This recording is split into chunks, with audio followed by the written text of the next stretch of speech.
Hello, everybody. Hello, welcome. It's a brand new show. I don't have to say Tomb of Annihilation or Waterdeep Dragon Heist. It's a brand new thing, and it's the first episode, so I don't have to remember what episode it is. This is the only time I will definitely be right. This is episode number 1 of Jace Beleren Must Die, and I get to play with new people, and I get to do a new thing, and I'm so friggin' excited. Hi, everybody. Hi, friends. Hi. Hello. Hi. I have not gotten to play role-playing games with any of you, and while it's possible that our audience might be familiar with some of your work, for my sake, why don't we do the thing where you all introduce yourselves?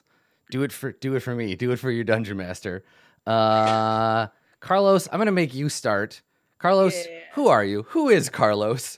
Who is Carlos? Oh, God. Who really is Carlos? I feel like this is Sunday therapy with Carlos now. Yeah, so after you say anything, I'm going to ask you, and how do you feel about that? And how do you feel? Well, Dad, I'll tell you. Oh, I'm sorry. I called you Dad on accident. Freudian slip. Listen, everybody. So first of all, everybody who hasn't called their dungeon master mom or dad by accident once, like, come on. Come on. Also, I like that you said it was a Freudian slip, which makes me think you had a little Tolkien on the brain, which is nice. Oh. This is all we're doing today, guys. This is it. Sweetie banter for 3 hours. Please. Yeah. Carlos. Yeah. My name is Carlos Luna. I play Dungeons and Dragons. You can find me on Rivals of Waterdeep, now Jace Beleren Must Die, and also my own show, which I produce, The Dungeon Rats. It's also a podcast. We also stream on Twitch. Nice. Tell me, so I've watched some of the other stuff that you have done. What is Dungeon Rats? What is its deal? Because it's got a bit of a lineage to it.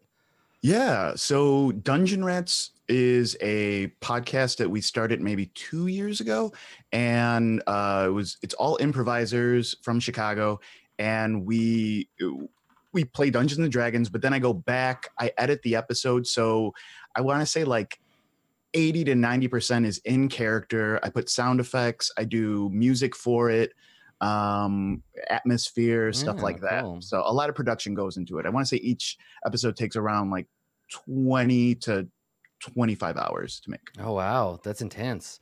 Yeah, I mean, I would like gladly have someone else spend 20 hours making me look smarter and more interesting than I actually am. So yeah, good work. Yeah, you did it. Yeah. Cool. Great.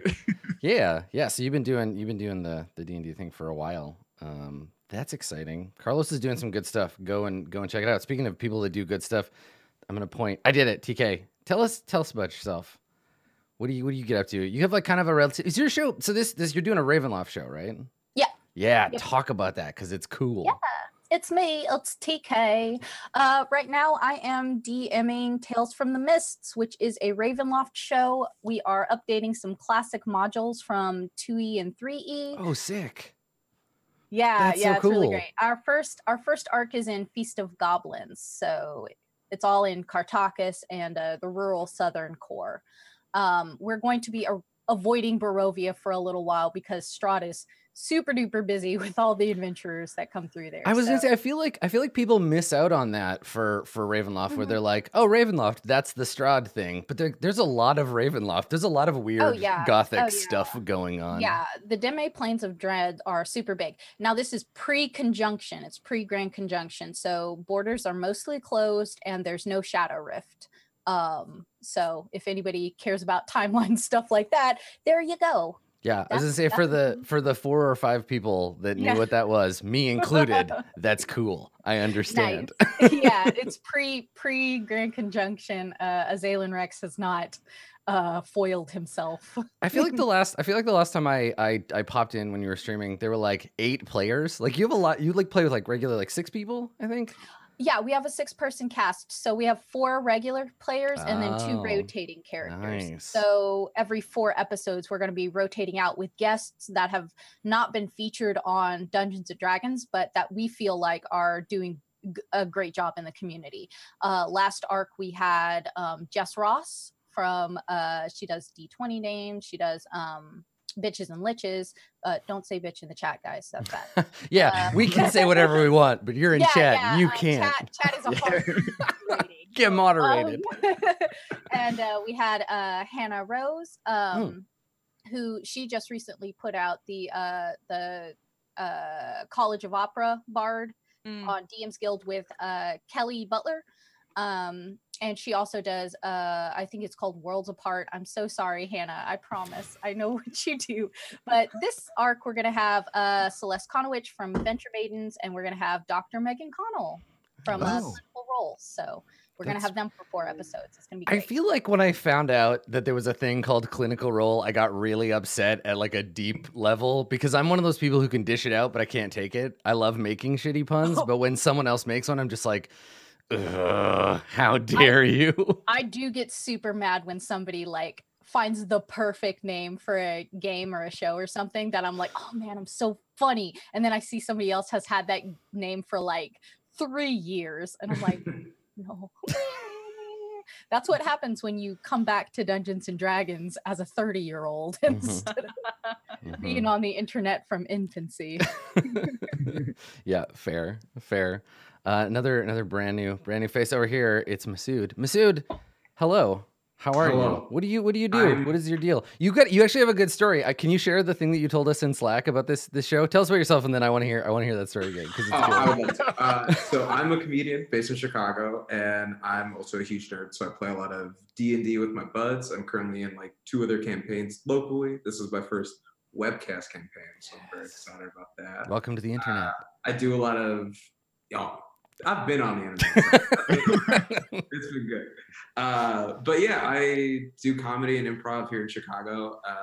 I'm occasionally looking down a lot because my 4-month-old kitten is in my lap right now. And she's sleeping. You don't have to brag about how you have an adorable cat. She's great. That's fine. And then I wanted to share a friend of mine from college who I have not had a conversation with since college said he was excited to see me on the show. So I'm very pumped. Louise, if you're out there, it's it's good to see you. Yeah, that's right. We'll dedicate this episode to all those people coming out of the woodwork being like, yo, D&D is awesome. We haven't talked in 20 years, but I see you playing that D&D. That's awesome. Oh, I think they're in the chat. I do. I see it. Oh my God. Yep. Oh my God. Dungeons and Dragons, bringing people together to kill monsters. What a reunion. Oh, look at that kid. Oh, God. Look at him go. Oh, man. Can we give the kitten a mic and the kitten can have a... Yeah, sorry, Masood, you're fired. Give the cat the mic. Get out of here. That's all right. Azula's a better D&D player than me. Yeah. Oh, she stretched out those little finger beans. Oh. Adorable. Well, I guess you win the intros then, Masood. Fine. You've done it.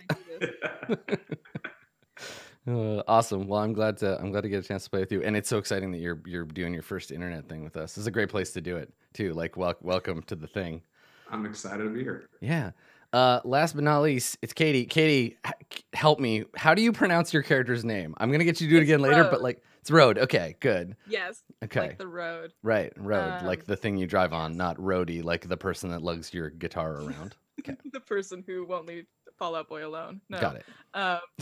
So that's good. That's nice. Just casual Fall Out Boy reference. Just chuck that in there anywhere. That's fine.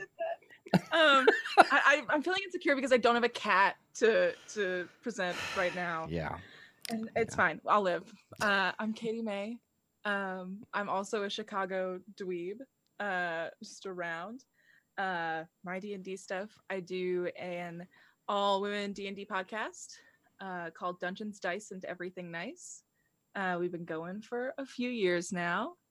We've got, just a burlesque dancing Genasi, a teenage wizard, and a Griana Arande. Oh boy. So that's what we're rolling with. Yeah, I feel like character names and concepts can really just tell you everything you need to know about a campaign. Like a GM can be like, yo, here's what the campaign is about. The players are like, no, I don't think so. I don't think that's what this is really about.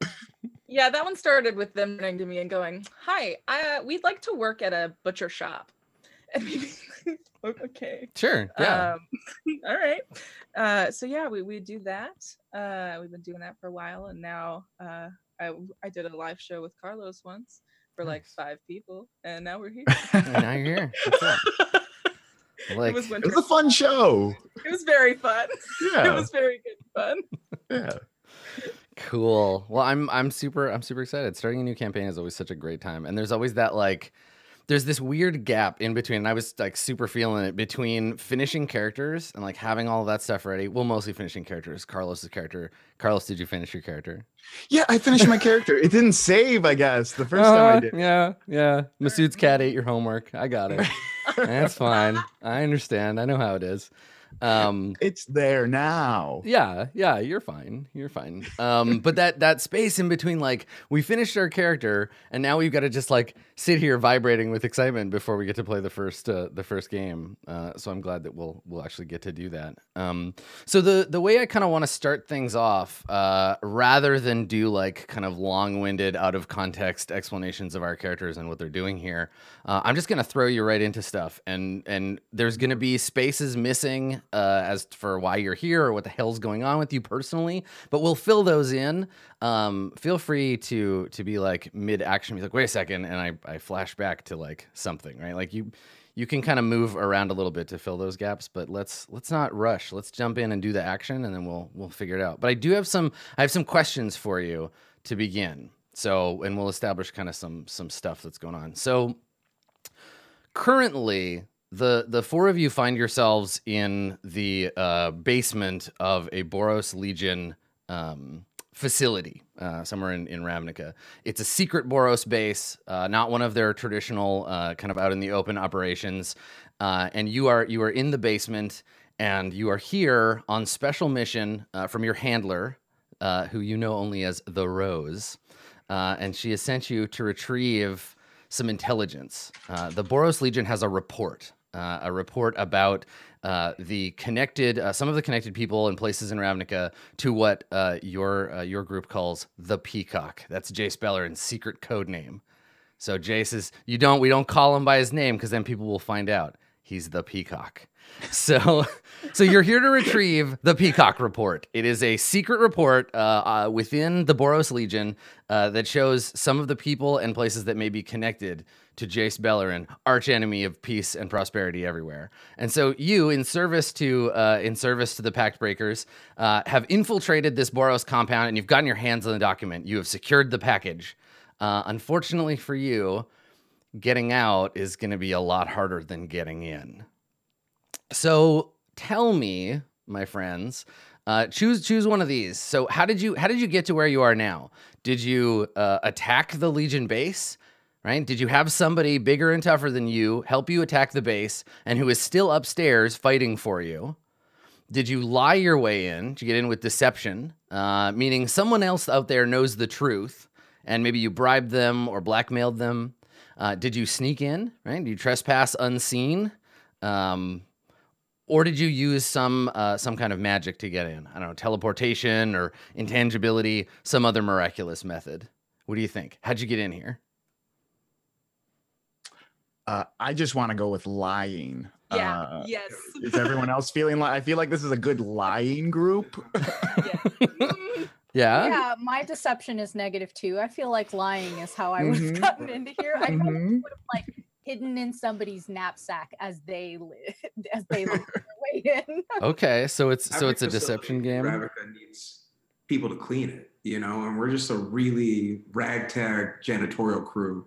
Yeah. Oh, okay. All right. Yeah. So posing as janitors, a classic. That makes sense because I'm Golgari, so they need people. Oh, okay. I like this. So Maybe a disposal crew for something. right. So there was some kind of like very dangerous leak in the basement, and they had to send in a Golgari cleaning crew to clean it. Okay. All right. So posing as Golgari janitors. Excellent. Okay. So somebody in the Legion, someone in the Boros Legion knows that this is a fake deal. Like they provided you with access.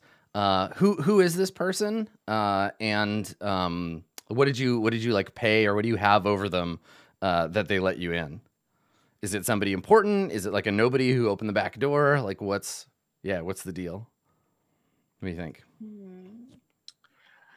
I feel like we're not really well hooked up. Nope. So so I think it would be someone that maybe we ran into at a bar that was Okay, I like this. very loud, and we're kind of blackmail. I feel like we have a blackmail vibe. Oh, in it. yeah. Yeah, Okay, like somebody okay. owes somebody money, and Yeah. like maybe we posed as like card sharks for that, or like not card sharks, but like loan sharks for that. Like, yeah, we're gonna break it. Oh my god, I love. Okay, so you have You don't nested. let us in. So you have nested identities, right? So you have Yeah. like you're who you actually are, but right now you're pretending to be janitors. But earlier you were pretending to be an Orzhov like enforcer group, like to come and Yeah. collect. So you met a Boros. There's a Boros Legionnaire. You met them at a bar, and you were given some information that they owe the Orzhov some money. Yeah. Okay. We're gonna come in and we're going to steal our due, but actually steal the report. This is a lot Okay. of quotation marks for Uh-huh. things that we're actually doing. Well, what's great is that you've ruined this guy's life because he thinks that he's paid off his debt, and now the Orzhov are going to come after him and be like, Well, "You owe us what? money," and he's be like, "I already paid you by letting you into the secret facility." We're already very good people. Okay, good. All right, so this Boros Legionnaire let you I like in. to think we have color coordinated outfits in each of these disguises. Mhm. Yeah, Do we? Oh yeah. sure, yeah. With tiny like high collars in our loan shark outfits. Okay, Yeah, we so spent a lot of money on the uniform. That's Right. actually where his debt money went. Was just I see. So you got him to pay you. You used that money to buy the Golgari janitor outfits, Yeah. and then snuck in. And you were here to clean up some dangerous thing that was happening in the basement, and they let you in because this guy vouched for you, and now Should make he's better life choices. now he's caught. He's gonna get okay. All right, this guy. I'm gonna make a name for him. We'll put him in later. He's not going away. Well, Okay, cool. yes. he will if we make him go. Yes, away. that's true. That's true. Okay, great. So you snuck in. That's how good that got you. That got you through the first step. Already But ruined a life. one of you made a mistake. One of you did something that gave the Boros reason to believe that you weren't actually here for what you said you were. Mm-mm. What was the mistake and whose fault was it? Oh, it's totally Torgor's. I kind of figured. Okay. Yeah, let's just say Didn't that cover none of his us horns. probably janitor before. And most of the Boros are Minotaurs, actually. A lot And of they them are, know yeah. There are no Minotaurs in the Golgari. Right. Like, Okay. why is he here? And with some investigating, it falls apart. All right, he can't. He tries really hard, but I it's forgot just, to take off your Juggalo makeup. Right, So exactly. Torgor made Rakdos paint is still on. Torgor made a factional faux pas. So you have like a criminal record then, Torgor? Like they went and they looked you up or like called the Azorius and were like, "Yo, we got this Yeah. Minotaur." Look at this Minotaur with his mahogany skin and his black leather vest underneath this janitorial outfit. Like, pretty sure that's Torgor, the really bad. He looks like the Minotaur equivalent of like a Robert Mapplethorpe picture. Yeah. Good, looks like got it. His costume just looks like the Joker. Just Perfect. Okay, so his costume gave him away. Uh-huh. Okay. All right. So that caused them to realize the jig was up, so to speak. So they sent a guard to come down and investigate and to figure out like what's the deal, to come and talk to you. But you dealt with this guard. Who dealt with the guard and what did you do? Anybody can be the one who did this part. I think it was codename Mauve. Yeah. Yeah. Can I karate chopped him, please? Yes. Like- Yeah. Like a pinched nerve. Yeah, Vulcan neck pinch that dude. Yes. Okay. Just some sort of gentle, Judo chop. quiet. Okay. All right. So you dealt with him. Yes. Is he still alive? Yes. Okay. Where what did you do with his unconscious body? I put him in the trash can we were using. Oh, okay. So he's unconscious and he's in a garbage can with you Mhm. now. Okay. Oh, yeah. Yes, I'm just wheeling it around with us. Can't leave him just around a corner Yeah, we somewhere. Yes, the trash can Ex- has wheels though, so it's fine. Okay. He's in a wheeled trash receptacle that you are just wheeling around. Okay. Good. Are you generally opposed to just like dropping fools or like did you keep him alive for a reason? I try not to. Okay. All right. Okay, so the guard is currently with you, but he is unconscious. This is a different guard whose day you were ruining. Okay, cool. He's not All right. Well, on his return or his lack of return, that put the whole base on alert. Everybody knows something's up. You bought yourself a little bit of time, but certainly not enough time to get you out of here. So the group of you are currently holed up in, and I'll show everybody else the map too. You're currently holed up in what used to be a holding cell somewhere under this Boros Legion facility. And there is, I was gonna say there's like an alarm, but there's no like ringing bells or anything. What you can hear echoing off the stone halls is the barking of Boros dogs. So they are currently searching these hallways for you. You do have the package, so now it's just a case of trying to get out. So can you let's do a little like we jump into the scene and we see all these characters. We haven't seen them before. Do you want to describe your characters for us? We'll imagine that in addition to whatever you describe, you're wearing whatever a Golgari janitor's outfit looks like. So Torgor, let's get a description of you first. Sure. Torgor is a 6'7" Minotaur who weighs about 350 pounds. Mostly lean muscle, but a little extra around the gut because who's perfect. All right. And he's got his leather vest that is signature, never takes it off. He also, when he's not on a mission, his main charge with his cult Erectus, because he works as an unleasher for a lot of their like vicious monsters that they do in their circus shows. He's been tasked to raise a dragon that is currently in its infancy. It's utterly defenseless. It's quiet, like little thing that basically sleeps 23 hours a day. Right. That's his like what he's doing when he's not on this mission. And he also sometimes plays his lute in the show. He's not very good. Right. The musician bit is like secondary to the whole unleasher thing. I also really like that you pet inserted there. That's good. That's nice. Play what you know. I like it. Okay. Cool. All right. And then over top of your normal Rakdos outfit, though maybe not as well disguised as everybody else, you have this ill-fitting janitorial outfit, which was, I imagine, procured for you by Tack. So, Tack, TK, why don't you describe Tack for us? Yeah, Tack's a little bugger.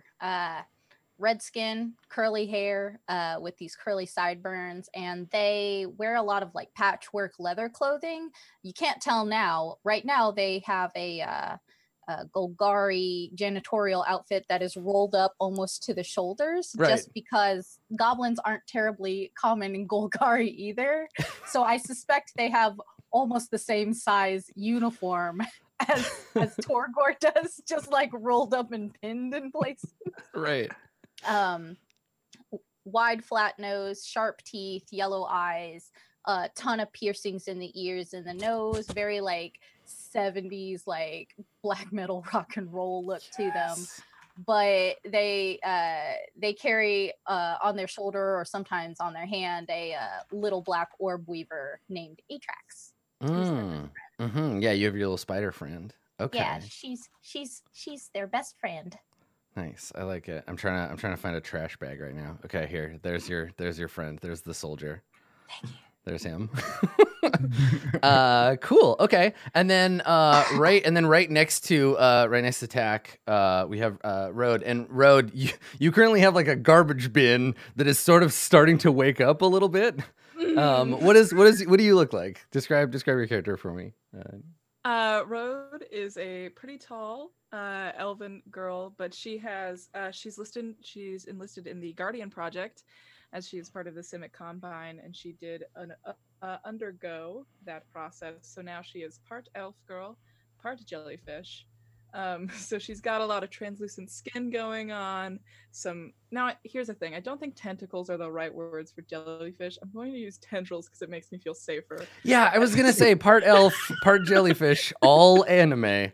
Yeah, there is actually like I think jellyfish. There's a name for their little like dangerous floaty bits, but I don't know what it is. Think I maybe looked that up? Maybe. Yeah. No, I should have. Yes, she's got those going down her arms, translucent going on, hair in a bob because it's a metaphor for the shape of the jellyfish. Good visual design. Yes, thank you. Circle glasses. The jumpsuit definitely has a cinched waist. Please don't ask her how she did that right before going in. But that's currently what she's rolling with. Yeah, so far the janitor's uniform fits you the best. It does appear that tentacles is the correct term, but if you prefer to refer to them as tendrils, I'm totally into it. Stingers, I want to hear tendrils, the word tentacles the least. danger amount, so I noodles, feel like whatever you want to call them. danger noodles. Yeah. I'm writing it Just down. whip them with your danger noodle. Yeah. Yeah. Apparently, lappets also is appropriate. There you go. Okay. Cool. Thank you. So you have some of those. And I imagine, like, when I envision your character, I imagine those little tendrils, like, just kind of floating in the air on their own as if you were in the water. Like, they just kind of, like, they're not, like, big, like, thick tentacles like an octopus or a squid would have. They're much, like, daintier, No. despite the fact that you're a punch kicker. Yeah, they're very wispy. Yeah. They are shoved into the jumpsuit. Yes, right they're now. currently, like, bunched into the jumpsuit. Okay, cool. Yes. So you get some I'm weird... surprised you didn't give us away, but okay. You know, it's fine. It's fine. Tons of fine. Simic Guardian projects are janitors. You gotta have your day job. Cool. Okay. And then last but not least, Carlos, describe your character for us. Yeah, I'm playing Winnegar. He is a Videlkin sorcerer, a part of the Izzik Guild. The way I like to describe him is kind of like if Voldemort had a squishy younger brother. He's this blue. He looks like kind of like Voldemort, except he's totally unaware, high strung. This kind of annoying little guy. Well, not little. I guess he's 6 foot. So yeah, not compared to the other annoying little guy. Yeah, exactly. Okay. All right. So what's everybody doing now that you know that the proverbial jig is up? Like, are any of you like panicking? Who's trying to keep the situation calm? You can hear barking. It is a matter of time before the Boros legionnaires come and discover you. The room that you're in looks like it used to be a holding cell. You can see marks on the floor near the stone archway where bars would have been, but they've been removed. There is still, however, evidence of someone occupying this cell. On one of the sections of the back wall, a bunch of very faded, quite large angel like pinup posters have been like stuck on the wall. So there's like some very off-brand unofficial fan art of like Aurelia, the angel of the Boros Legion, but like in a gold bikini. And so these have been like pasted over a big chunk of the wall. Someone who used to be in this cell, big Aurelia fan, despite being imprisoned by the Boros Legion. Winnegar is very nervous about this. His outfit that he's wearing is very baggy, like it obviously doesn't fit him properly, and it's like rolled up sleeves, and he is kind of panicked on what he should be doing, so he's just running around cleaning the cell like a janitor would. Toreador is just done trying to fit in this tiny outfit. And rips his off Nice. while he sees this happening. Just shred the uniform, throw it aside. What are you doing? It's All so I need to freeing. wear is my vest, bro. Okay. I mean, what if someone comes in here? They're bound to say something. Oh, hey, does anyone have a broom? A dustpan? What are we using? Are we using our hands? Oh, I'm gonna mop. Yeah. Okay. Are we mopping? Is that what we're doing? But I guess we could, but I just feel like we should get the dust first. At least collect it in sections, maybe quarters. Not exactly sure how we should go about this. Your bag is moving. Rhodes, why is your bag moving right now? I kick the trash can. It groans. Oh, okay. That's fine. Ooh. Tack, your friends are just losing it. Like what are you gonna do? You can see that these total amateurs are clearly out of their element. They act like they've never been in prison before. It's true. Okay, look. The first thing we need to do is kill that guy. And then every other person who comes in here, we got to kill them too. It's simple. Okay. Oh, no, okay. Let's talk about this. So And he Torgor, pops the bag immediately with his rapier after listening. see, to Jack. Torgor, you have weapons like on hand, so you just like reach into the janitorial bag and pull out That's a why we weapon. don't have anything but a single mop. Right, Everything yeah. else is weapons. I mean, to be fair, real janitorial crews of the Golgari probably do have to do a lot of like killing of scary things. There you go. You can have that. That's free, audience. There's your new campaign, Golgari janitorial team. Okay. You're welcome. All right. So Torgor, you pull out a weapon and menace the bag. yeah. Road, you intentionally didn't kill this guy. So Yeah.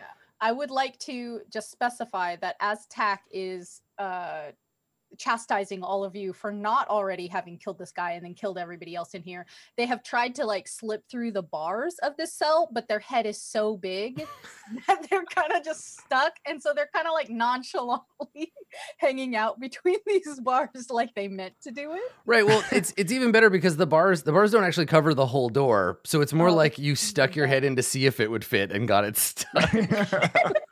Yeah. Okay. All right. They're just sort of like, So you're just kind of over here. you guys get me into this by my own choice. Mm-hmm. Mm-hmm. Okay. The barking is getting louder. Have we thought about leaving? Oh, yes. Leaving. That'd be good. Like Don't clocking want out. me to kill this guy then? No, we don't need to clock out. Why would we clock out? We don't live here. We don't work here. Well, I don't know. How does this, do we get OT for this? What are we No, doing? we obviously don't. Oh my god. Did someone forget to tell Winnegar that this was like a ruse? Because it kind of seems like Winnegar thinks I that like that Winnegar had like our Ravnica W4s drawn up and made us a secret identity to go with. right, except without knowing that it's like, yep, we're ready. I did it. We're actual janitors now. Yeah, I'm a company man. I'm working my way to the top, guys. No, you're not. No, you're not. Janitors don't have ranks. Oh, What we do have is a soon-to-be dead body. So you do want me to kill this body?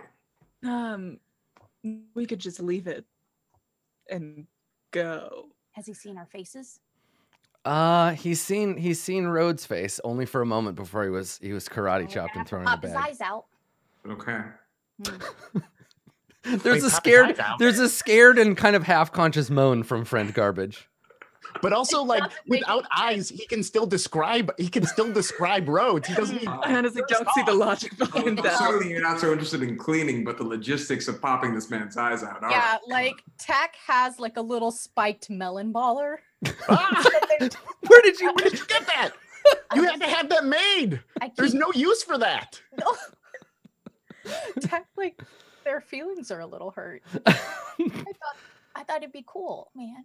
Like I mean, oh, I'm sorry. I didn't. Wait, oh, hey, this is my first day on the job. I'm sorry. and then like the little. All right, you're being menaced by the melon baller. Hey guys, this barking is getting louder. We should get out of here. Yeah, let's just take the trash bag and then we're out. We'll throw it in a river and then it's like up to him, you know, whether he lives or dies. Can we just It's leave just the like- bag here? Or Or we could take him as a hostage. Oh God, so many weird plans going on right now, guys. Where is the nearest like escape? So Okay. you came What do we in. have? You came in this way, right? You came down this hallway, and then the barking started.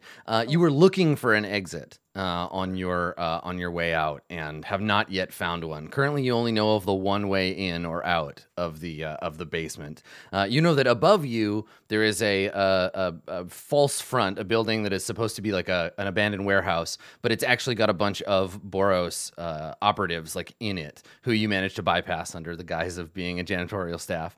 And the plan was originally come in, get the thing, and leave. You came in, you got the thing, and now you don't know how to get out. So, like, let me just ask real quick: are there any vents or sewer grates? You have not seen any so far. You've passed by a few cells, though you didn't notice if they were occupied or not.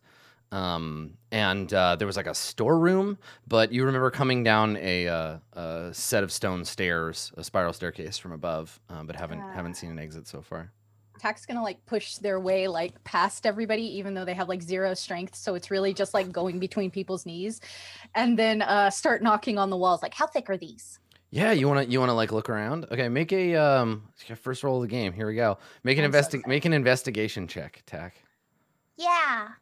I'm gonna do it. Where is it? I'm sorry, I don't have my glasses on, so I'm like looking for it. Boop. Okay. All right.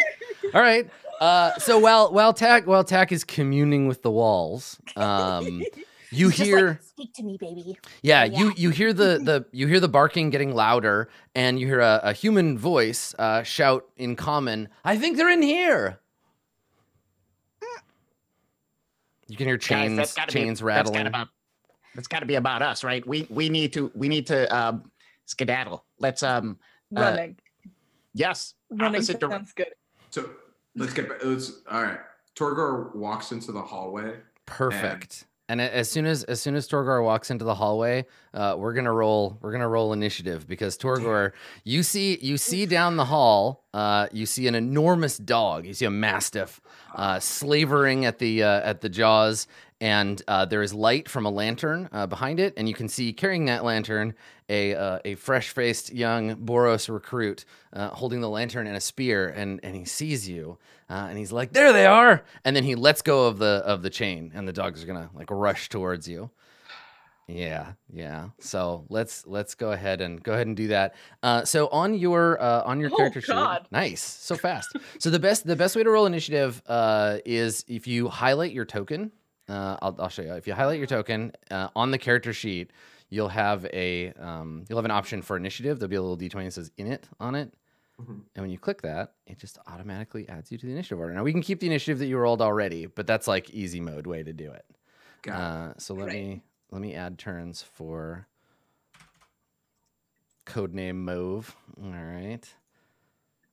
Yeah, there you go. Okay, and then what did you get, Torgor, for your initiative? I rolled a 4. Okay. You step out into the hall and just kind of just go blank. Okay. All right. Let's see. And then Tack, you got an 11 for yours. Okay. And then I'll roll for the guard. Okay. And the guard got a 6. All right. So, Road, you are first to react. You see Torgor step out into the hallway. You hear the shout, like, "There they are." What would you like to do on this? Your turn. I'd like to step out into said hallway. Okay. All right. Yeah. So you can definitely do that. You can jump over friend garbage and move out into the hall. Yes. And looking at, I guess we're gonna start the whole killing thing. I mean, they certainly seem interested in apprehending you. It's up to you if you would like to counter murder them. Counter murder. Counter murder. The famous D&D term, counter murder. So where do you want to stand? Are you in front of Torgor, like beside? You should be able to move your token yourself. So. Oh, great. Perfect. Then yeah, I'm gonna try to stand to the side as much as possible, because I've really no intention of getting in the warpath. And then yes. Oh God, what is my movement? It's 30 feet, and these are 5-foot squares. Yeah. So for you, yeah, you're fine. That's there, and then I can't do much. So you've moved. Yeah, you can hold your action if you want to wait until the dogs rush towards you. I'll hold until the dog comes closer. Okay, and what do you want to do when that happens? What is the trigger? I will attack. You're gonna my dagger. Yes. Get ready for attacking. Yes. Okay. Perfect. Okay. Winnegar, everything is kind of getting out of hand. What would you like to do? I just came here to dust and clean, and all of a sudden I'm getting attacked by dogs. He's gonna in this team by accident. yeah. You guys should have had a much stronger person. It's a complicated conspiracy. Some people don't even know they're a part of it. Yeah, it's like sleeper cell type thing. Yeah. So he's gonna run out into the hall and head in the opposite direction that they came in, I guess. Okay.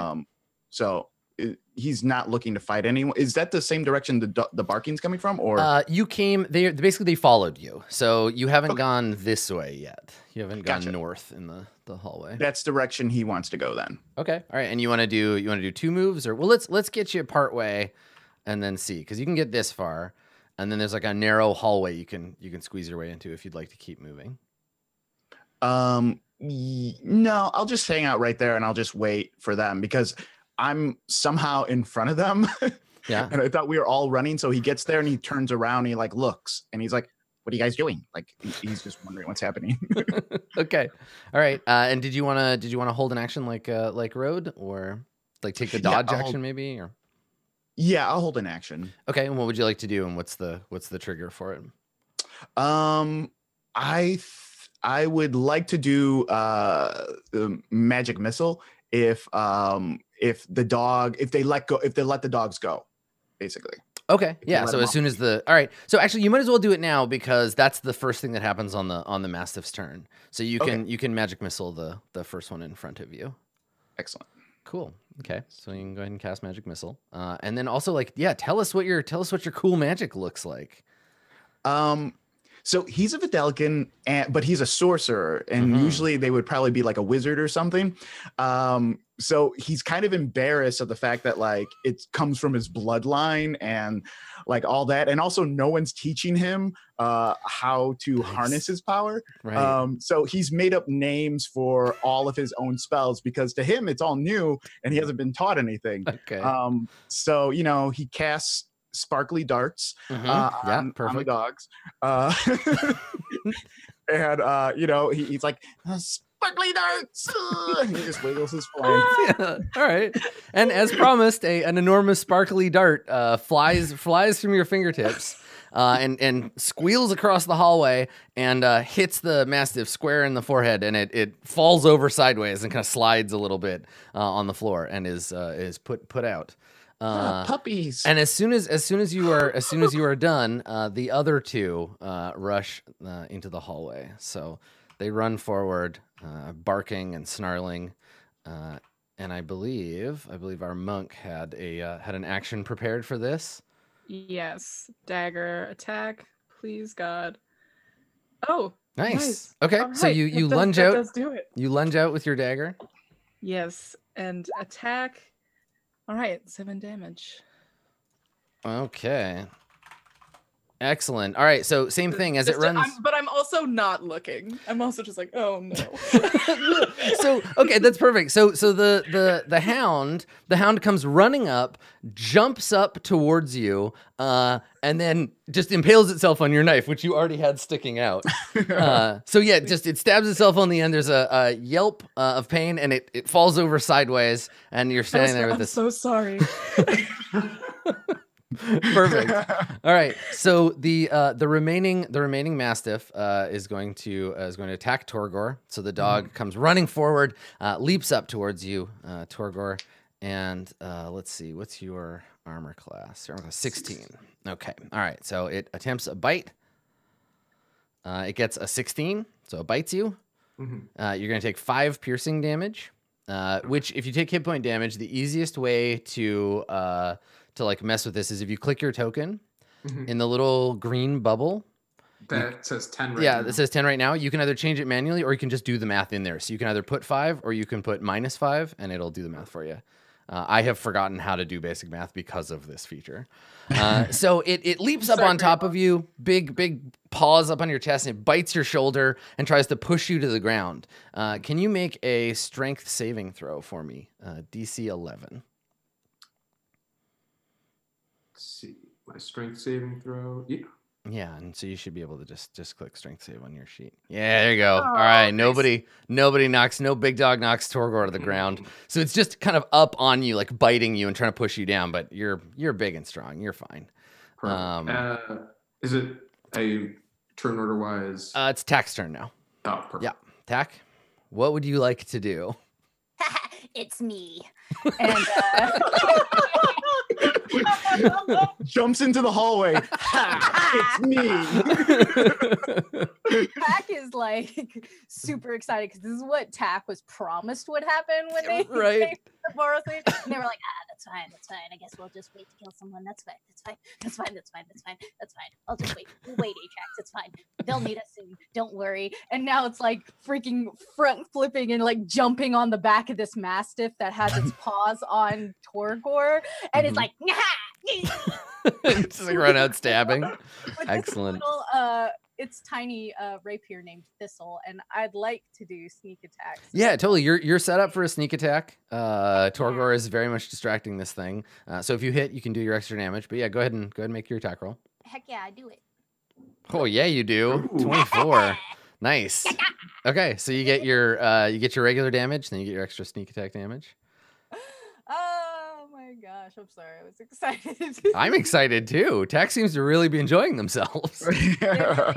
Oops, I pushed the wrong button. That's okay. You can click on where it says, yeah, you got it. There we go. Okay. And how do I do the sneak attack? I've never played a. Yeah, so you can roll it manually by either typing, what is it, 2d6? You can type /R 2d6 in the thing like that, minus the no quotes. problem. Or you can use in the toolbar, there's a little like roller. It's the d20 on the toolbar, so you can yeah, find I however many dice of any given thing you want to roll. Please roll. There Thank you go. you. All right. You got a 3, which is more than enough. And this dog did not expect the goblin ambush. No one ever does. It's 1d6. Okay, Oh. still. It's 1d6, but it only had 1 hit point anyway, so it's good. So yeah, you leap out of the room and stab the dog, and it yelps both in surprise.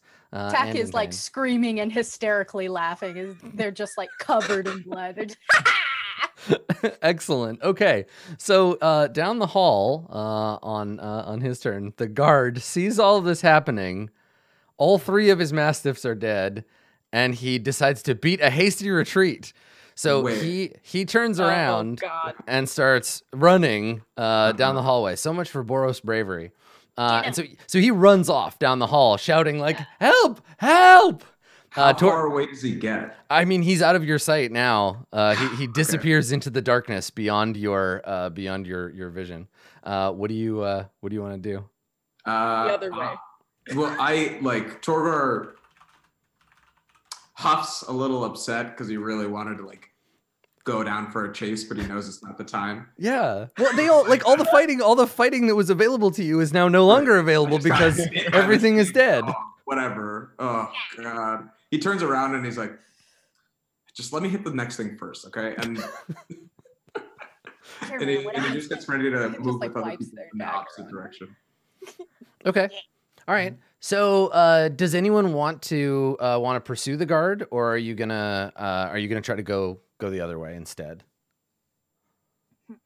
Other way for okay. me. Okay, well let's start with Torgor. So Torgor, you can move like around this corner and come out in sort of the other room here. Uh-huh. So do you have dark vision? You don't, do you? No.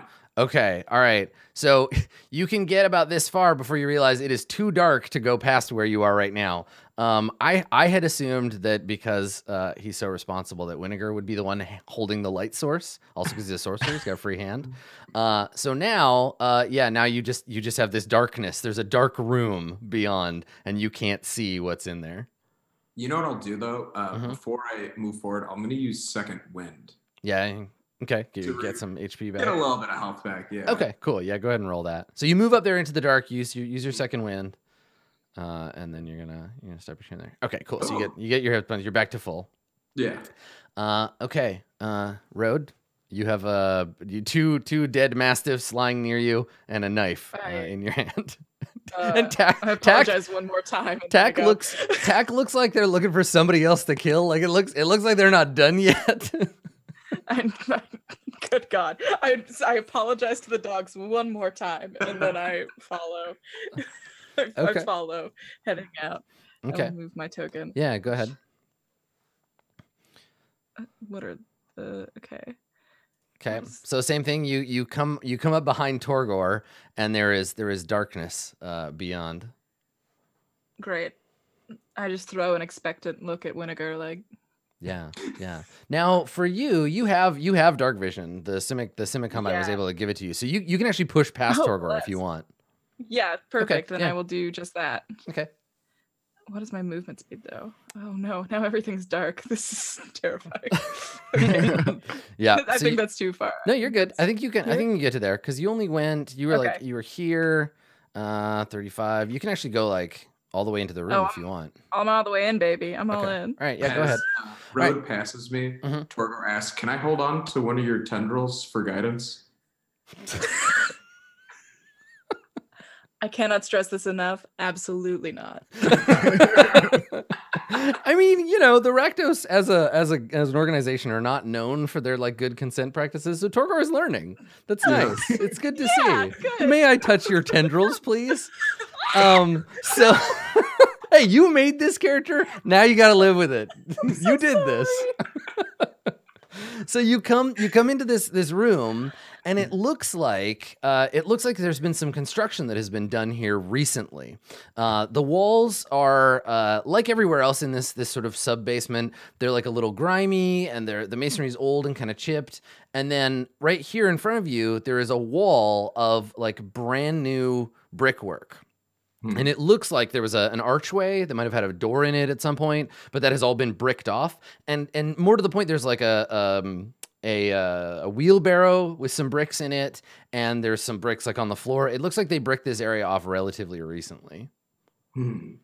Yeah, so that's where you Alright. get at the end of your turn, Road. Okay. Vinegar, what would you like to do? Yeah, Winnegar sees these two run right past him, and he's like, "The body, are we not cleaning this up? Is this what we're doing now? We're just gonna leave them?" Yeah, there's blood all over the floor now. It's We gonna, only got the one mop. I mean, If it's gonna take anything, me hours. if anything, you have made this place dirtier. You are reverse janitors. It's not going well. Well, okay. Expect a comment card, I guess. And he's gonna like follow. Yeah, okay. Oh my god. All right. He's gonna follow. Yeah.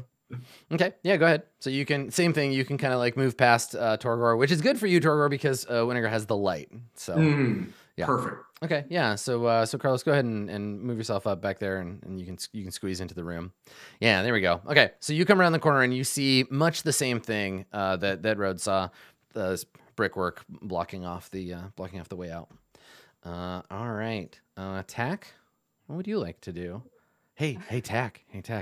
Nobody's Yeah. watching the guy in the bag anymore. oh snap! You look around. There's the mastiffs are all dead, but the bag, this garbage bag, Take this eyes out. shifts slightly.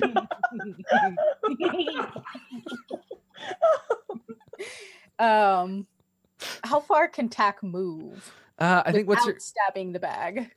you have a move of 25, no 30. It's your 30, fast little okay. goblin. Okay. Yeah. We could make an enemy today. They could like try to come back and get us. You're right. I'm just. But we could also kill an enemy today. That's also true. It's a good thing It that just like does it's a it good thing couple of that it's a good thing that Road isn't in earshot. All this talk about an enemy. times. Oh, I Yeah. love it. Tack is, Whoa, I'm going to I ignore love that joke. happened. I'm just gonna black it out of my mind. That's fine. That's fair. Just ignore me. Yeah, I'm not Tack's gonna do like an experimental stabby and then follow the rest of the group, mostly because Tack has dark vision. here. so- Okay, so you can go 10 feet, poke the bag, and then come back and get Take this. to there. Okay. All right. So I'm just moving them. is your Without the intention to kill whatever's in the bag, or just to like poke it? No, in? I just want to stab it once. Okay, all right. So there's a yelp of pain from the bag, and then you leave it alone. Yeah. So and someone then in we're someone in the gonna- bag shouts like, "Ow! Hey! Ow!" And they hear Tack's like, and then Tack's gonna follow them up the rest of the hallway. Okay, perfect. Great. All right. So meanwhile, Where can panicking, I move this thing? the guard Can I continues running down the hall. up here. Look at me. Yeah, there you go. Let's hang out. Okay. They will raise their hand up to Torgor and like pat Torgor's hand, who's much taller than them, to hold. Okay. Torgor takes their hand. Yeah, because they And can see in the appreciates dark. their I'm gonna give let's give friend Garbage an opportunity to try to break free of this trash prison. Should we? Good luck. So yeah, unattended and fully conscious now. Friend Garbage is going to make a Should have tossed him in the river. dexterity roll. No, just still very stuck in this bag. Perfect. Okay. Enjoy your blood. All right. Torgor, you wanna follow your friends into the room? Absolutely. Okay. All right, cool. All right. So yeah, you go in and again you see there is a brick wall in the way. But it's recently made. It looks fresh. Yeah, I mean it's dried. Okay. But it's not like it's not old stone like the rest of this place. Mm. But it's like noticeably newer stone Yep. compared to the rest. Okay. Yeah, definitely. Torgor presses up against the stone to just like do an inspection. Okay. Yeah. So you want to use your turn investigating the new stone? Okay. Yes. Yeah. Go ahead and make an investigation check.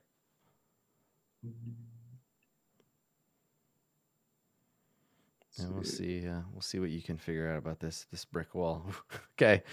You're used to destroying things, not understanding them. Nice. So yeah, it's definitely like you come up to it, you put your big hands on it, and you kind of like look at it and listen to it and smell it, think about it. And I'm like, It's definitely a wall, guys. Yeah. It's definitely it is 100% definitely a brick wall. Yeah. quality limestone, I would say. You know, Perfect. mid-grade for Yeah. sure. Yeah. I mean, you can think of lots of different ways that you could like, hit it with stuff, but yeah, there's no obvious like weakness or anything like that about it. Road, what would you like to do? I'm holding my action until this wall thing is dealt with. This is not not my thing. Yeah. Okay. All right. So yeah, Winnegar and Tack, you can both do something. The reason we're staying in turn order is because every time that it's the guard's turn, I'm running them away further until they get reinforcements. So Winnegar and Tack, what would you like to do? Winnegar starts taking a look around the room for other points, like something else. Like he's doing an investigation on the other walls because he sees Torgor like examining this other wall. Yeah. Okay. Sure. Yeah. Make an investigation check.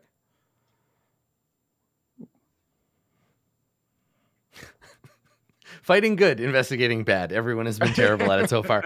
Yeah, same thing. Like, you probably would have built this wall out of something less mundane than bricks. And certainly, if you had your lab gear with you, a simple brick wall would not be able to stand in your way. All you needed some explosions, and then this wouldn't be a problem at all. But with what you currently have available to you, you doubt that even Torgor could break this wall down. Torgor hears his doubt. You could just feel it. It's like, I could. I totally Torgor, could. why are you looking at me right now? I didn't say anything. I just well, I'm kind of hinting that none of us can do this though. As he looks at him, he just like, while maintaining eye contact, just starts punching the wall. Just punching it. While maintaining 100% eye contact at Winnegar. Not Power like, move. Okay. Good. Winnegar just like slowly backs up. Okay. All right. Tack, what are you doing while this is happening? And actually, here we'll clear because we'll have to re-roll initiative if there's more conflict. But yeah, go ahead and you can continue describing the scene. It's clear to you, Tack, that this escaped guard, this guard that ran away, is going to go and get more friends. But you have a moment or two before that happens. We should get out of here. Like, what if? Oh boy. Okay. I could probably get out of here and live, but I should probably take the big guy just in case. But if I take the big guy, I have to take the other two. Oh, one guy's got magic fingers. He can chop real well. Yeah. What? Hey. Yeah. Hey. What's up? You're standing really close to me and you're planning. Yeah, I was gonna say little known fact about TAC. It's actually short for tactical analysis. That's their full name. I did enjoy how I came across as the most expendable. Uh-huh. You just chop real good. It's great. You got our bag, friend. All right, so who's doing the wall thing? Who's dealing with this wall thing? Yeah, we should. Torgor is doing a weird Guys, I've been flex punching right this wall now. for, like, Can 3 I minutes. investigate the wall? Yeah, I don't think I can break it. And sure. I'll be honest, it really hurts. It really hurts. But you're hiding it. You're hiding it well. Oh, I have a -1 to investigation. Perfect. Let's do it. It's good that this is not an investigation type game. Yeah, it's definitely a wall. You have all agreed that this is a wall made out of bricks. This might be a dead end. We might have taken a wrong turn. Okay. You want to head the other direction? Do you not have any magic, like a I mean, yeah, Whittaker is part of the Type Is It thing. League. They're known for blowing things up. can't you just do your job? Maybe the not janitorial one. My job. What? Oh, I have this. Not cleaning. I will emphasize, not the cleaning one. Since I do have dark vision, can I assist anyone in their investigation or? The investigation phase is completed. There is Investigation phases are gone Okay, poorly. well- there is nothing remaining to investigate. Yes, we You know- keep stuff. Winnegar has a crowbar in his backpack. Can I see if I can pry one of these bricks loose? Yeah, you can go at the wall with the crowbar. Let's have you make an athletics check. Normally it would be like a disadvantage, but you have like a tool that I think negates that disadvantage. Yeah, make an athletics check for me there, Winnegar. Okay. So you're gonna need a bigger crowbar, and maybe the crowbar needs to be made out of TNT. Oh. That would be the kind of crowbar you might need. The What kind of about a crowbar that bigger explodes. Crowbar swinger. Yeah, it's just too thick to be able to break through with the tools that you have at hand. Yeah, Torgor, if you had maybe like all day, you could do it. Okay. But yeah, it's a pretty thick brick wall, and it seems to you that this was placed here to block off something from the outside, right? This isn't necessarily to like keep people in. There is something on the other side that they have walled off to keep from getting into the basement. Yeah. Guys, I am plumb out of ideas on how to get through here. I think our best bet is to go the way we came in. Hopefully we don't run into that guy. Maybe, take out the trash bag guy and, Take out the Throw him in trash the river. Let's do guy. it. All right. I agree. Yes, let's do that. Let's do that. Okay, so what do you do? Start heading in the opposite direction, the direction we came in. Hopefully, trying to find. Can I roll? What would it be if I want to try to remember if there was like any type of fork in the path that we took on the way here? Yeah. I mean, it's not too complex. So you came down a set of spiral stairs, and then there was a larger kind of larger chamber at the bottom of the stairs. There was a left hall that you didn't take. You went down the right hallway, and that hallway wound past a cell door. So you remember seeing a cell door on the way, and then basically right to where you were, where the package was being stored surreptitiously. You knew, Rose told you like it would be waiting for you in this like former cell, like hidden under a panel in the floor. They had somebody inside the Legion like sneak it into this place, which is where you found it. Yeah, and then that's it. So there was no other clear way out that you saw. There was that cell door, and there was another doorway in another hall back near the stairs that you didn't investigate while you were on your way here. Are we, as a party, have we decided that we're gonna walk back down the hallway again? I just want to check. Yeah. Yeah, I think we should definitely go the other way. Oh, yeah. We got to hurry, though. Yep. Okay. I'm All right. okay. So you're gonna leave friend garbage in the bag for now, or is someone I- gonna pick him up? Happy there. He's happy. I look at it. Okay. All right. I look at it. Do I notice it moving again while I'm looking at it? It's squirming around. Yeah. There's some blood on the floor now where there wasn't before. I pick up friend garbage. Okay. All right. So you're gonna go over and just heft the bag up onto your shoulder. Over one shoulder. Okay. Great. All right. Cool. You have possession of the garbage friend now. Mhm. All right. Who is leading the way? Is anybody gonna go and scope out the hallway first, or are you just gonna kind of like barrel forward? I'll go first. I'll be looking around corners cautiously, like peeking around.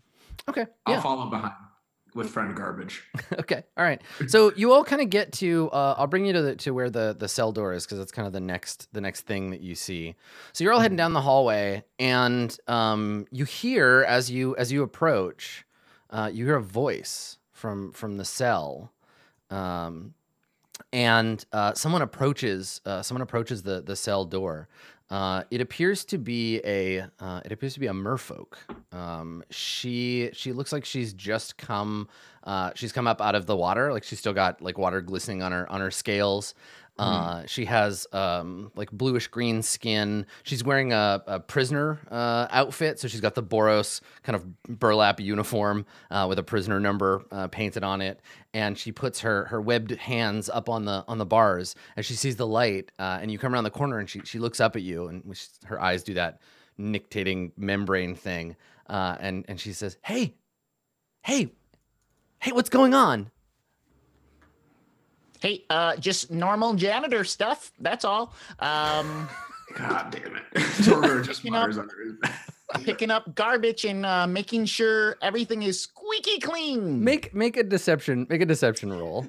What you That do? sounds about right. Is there water, or does she just look like she's come out? No, of the like water? she's actually looked like she's just come out of the water. You don't know where that water is. You can't see it, but Does this deception roll include Tack being behind him covered in blood? I was gonna exempt them from that. So we're all right. So she kind of like nods, and she sees you're wearing the janitor outfit, and she's like, but I heard barking, and then the guard ran off. What? And she's kind of like just like looks past you, trying to see your friends, and she seems like concerned. No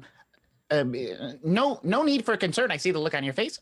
You obviously have never met a crack team of janitors before. My name is Winnie. My name's Winnie. Right, Good job. guys? It's a good job. Yeah. What's your name? She says, she's like, hi, Winnie. I'm Danica. As you can see, I'm a guest of the Boros Legion. But listen, you look like you're in a bit of a spot. And now she sees Tack, and Tack's like holding the knife and got dog blood on them. Actually, if Tack sees Danica, Tack's gonna like take the blood and like smear it through their It's like stride forward. like, hey. And yeah, Danica smiles and is like, hey yourself. Hey. So if the four of you are you're making your way out of here, I'd really appreciate and she looks at the door like, will help. Oh, like your cell's really dirty or something? Or Do you? Yeah. No, I think it could really use a cleaning. So if you could you want to come back in here and tidy up for me, that'd be great. Is there water back there, or do you just kind of glisten all the time? She says water. I mean, by law the Boros are required to make the cell livable for their prisoners. So yeah, there's a pond in the back. She makes a face like, ugh. Okay. Well, Can we open the door from the outside, or was it be something? Like, is there a lock on the handle? I was gonna say your friends might have trouble opening this door, Torgor, but you have the greatest keys of all. That's fair. With a little strain, you could probably just like rip the cell door off. Yeah. I bet like the guards had a pair of keys in his trash bag the whole time. I mean, yeah. Friend garbage might. Look. Yeah, friend garbage might have a key on him as he's Then we being have dragged to around. Open it, and it's got these little knots in it. I put friend garbage down, Mhm. and I open the bag only till it's at his neck. So his neck's the only thing that's. All right, so you pull the bag down, and we see his face. He's got like blood on his face, and he looks up at you, and he's like, "Oh, you have to let me go. I won't tell anyone. I didn't see anything." No. I ask questions. You answer. Do you have keys to this door? And he kind of tries to look, and he's like, the cells? Toreador flicks him in the forehead. Keys to this door. I'm sorry. Yeah. He nods, and he's like, they're on my belt. I've been stabbed. I don't insight? feel very Can I good. insight if he's lying? Yeah, make an insight check. Right. Something I'm sure I'm really great at. I mean, you got okay wisdom, right? Okay, 3. Yeah. All right. Okay. Nice. All right. Not So, terrible. despite the fact that he is at the point, this recruit is at the point where he would probably say anything to get out of this bag. He is not currently lying to you. All right. And maybe, despite the fact that he's in a bag and he's all like wound up, he tries to like shift around a little so you can hear the keys jingling. He's like, "See." Winnegar wants to go up to the bag and like kind of crouch down so he's at eye level. Hey, buddy, how's it going? The hallway's getting very crowded. Meanwhile, Danica and Tack are like awkwardly murder flirting, I guess. Like, she's like, "I see you're covered in blood. That's cool." You ever see me bite the fingers off one of the guards here? It's gonna be great. Right. So she's trying to she's like, that sounds. Trying to find a word that isn't horrifying. Hey, I'll save you a second knuckle. Cool. Yeah, so Winnegar Torgor and Winnegar, you're interrogating the bagged guard. Yeah, Yeah. I wanna crouch down and ask him if he knows who Danica is and why they're in their cell, why they're here. Are they dangerous, or have they, is it a white collar crime? What kind of crime? Yeah, let me see if this poor soldier knows. I'm gonna give him a 50-50 chance on this one. He wishes that he had any information for you at all, and he's just like, no, that's not my division. I work in the kennel with the dogs. Okay, then you should know your way about this building. How do we get out without meeting any more of your friends? Mm-hmm. I mean, they're really more co-workers than friends. Okay, buddy. I You know what? really like get a straight answer out of it.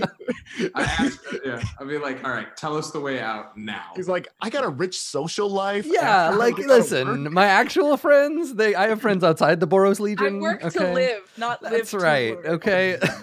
Though they did just install like a new lounge room in the Boros Legion base. That's breakfast every day. Yeah, right. They feed us. There you go. All right. So Torgor, you loom over him in your leather vest, and he shakes his head and he's like, okay. There's 2 ways out. There used to be 3, but we bricked one off because we were afraid of. And he looks at your uniforms, and he's like, we were afraid of Golgari, of an infestation, so we bricked off that tunnel. But there's That's another. this right now. It's That's guarded, us.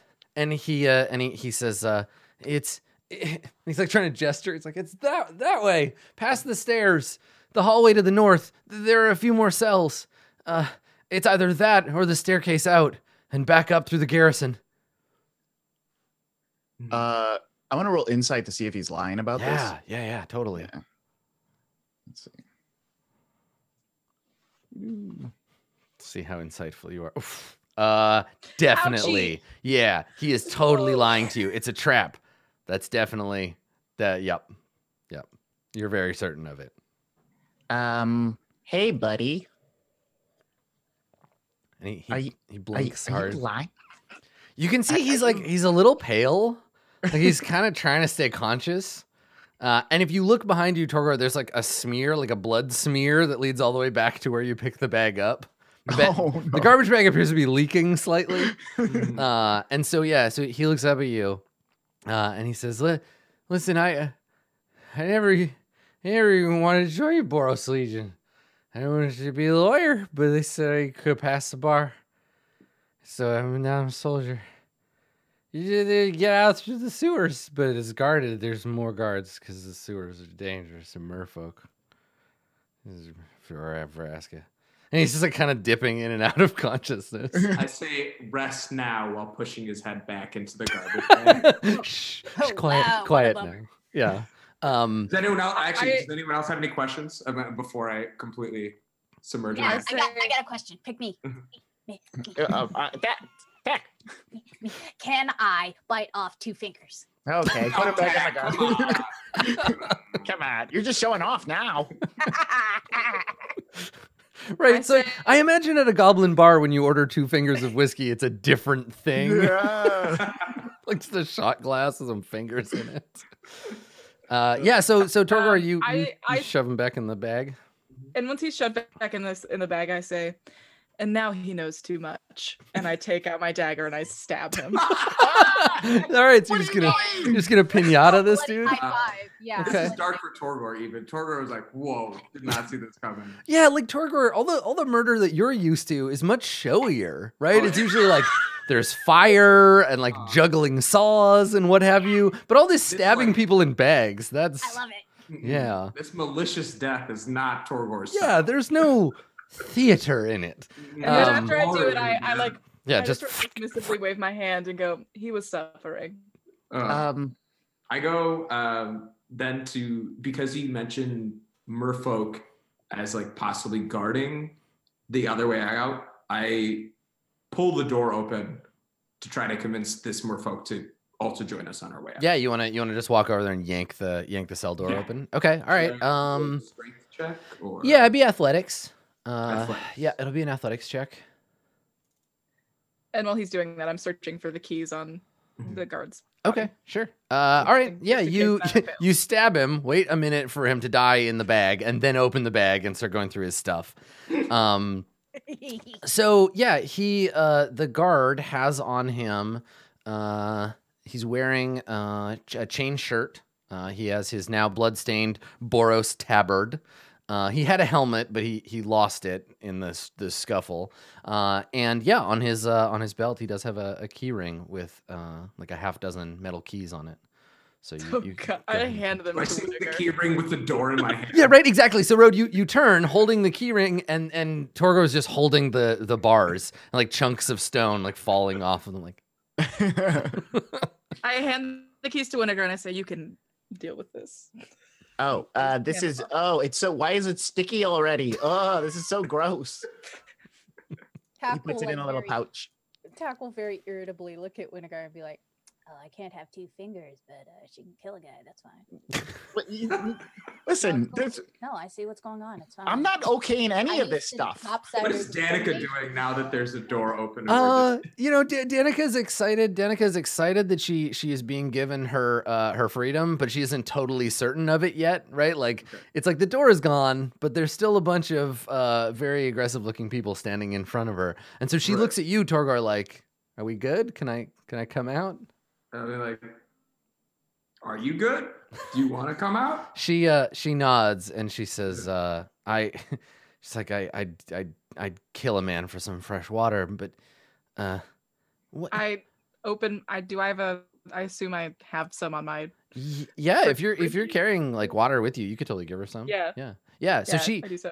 yeah, she looks at you like you're her favorite now. Like she's like, oh yeah.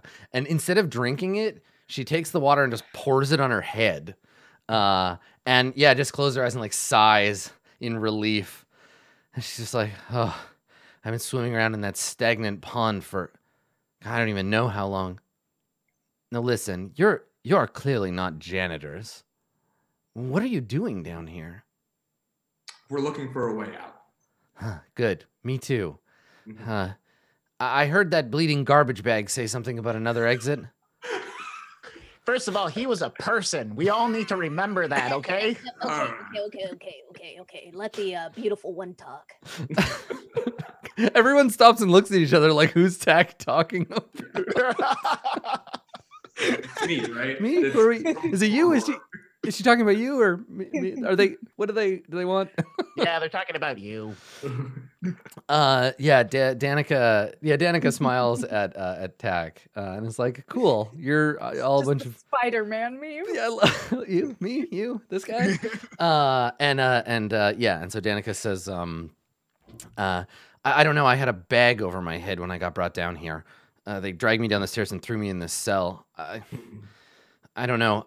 I'm just a political prisoner. All right. I said the wrong thing to the wrong people, and that's how I ended up down here. Does the guard have a weapon on him in the bag? Not in the bag. No, he would have had a weapon when you jumped him initially.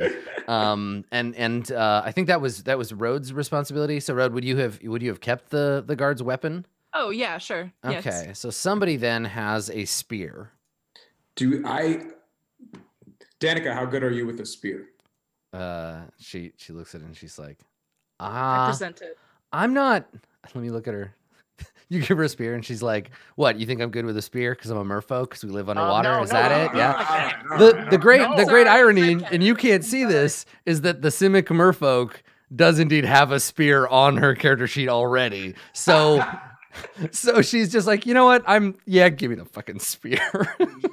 Wait, Political- but I was political not. prisoner, huh? Like, I don't gore everything I see. All right. Sometimes these horns are just for decoration. Yeah. She takes the spear grudgingly. Like, yes, I had to go to spear school when I was a child. My parents made me learn how to spear things. Wait, can I tell that she's Simic? Does that give me any inclination? yeah. Just her knowing how to use a spear tip me off. So you can. Did I also have to go to spear school? No, so you can make a perception check if you want. That'll go well. Yeah, that's fine. So while everybody is discussing the spear, yeah, I mean, all you can tell about her is that she is a merfolk, and merfolk, more than any other guild, are associated with the Simic Combine. I mean, I also look like a jellyfish. So she yeah, can right. put two and two together as well. So that's on her. Yeah, That's I mean, on I her. imagine the two of you. There's that look of like, yeah, we might belong to the same club, but she doesn't bring it up because she's very confused because she sees like. A goblin dressed like a janitor and a Vidalcan who's trying to clean up the place. Like she's trying to keep things close to her chest. But yeah, she takes the spear from you and she kind of hefts it and she says, yeah, that'll do. So is this the plan? We're just gonna fight our way out. Wait, did y'all kill everybody on your way in? It's just a clear path out, right? You have an escape route. I mean, I'll be in front and just poke stuff around me. And It's worked surprisingly well so far. Yeah, and she nods, and you hear, and I think when you look, I think you can see down at the other end of the hallway, you hear a shout.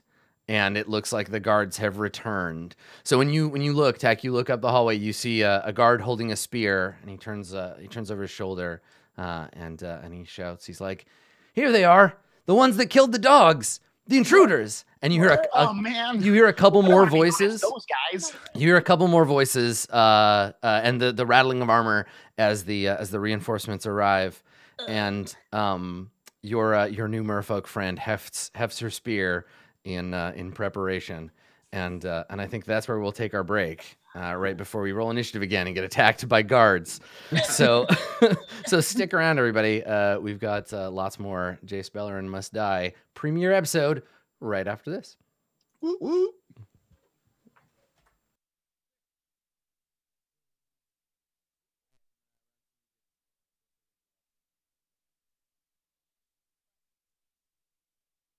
This stream is brought to you by Roll20, an easy-to-use virtual tabletop dedicated to making tabletop RPGs accessible to everyone. Join the adventuring party at roll20.net.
Hello, everybody, and welcome back to Jace Beleren Must Die. And hopefully, once you finally meet Jace, you will have a garbage bag ready so you can finish him off the same way you did the only other NPC that we started with.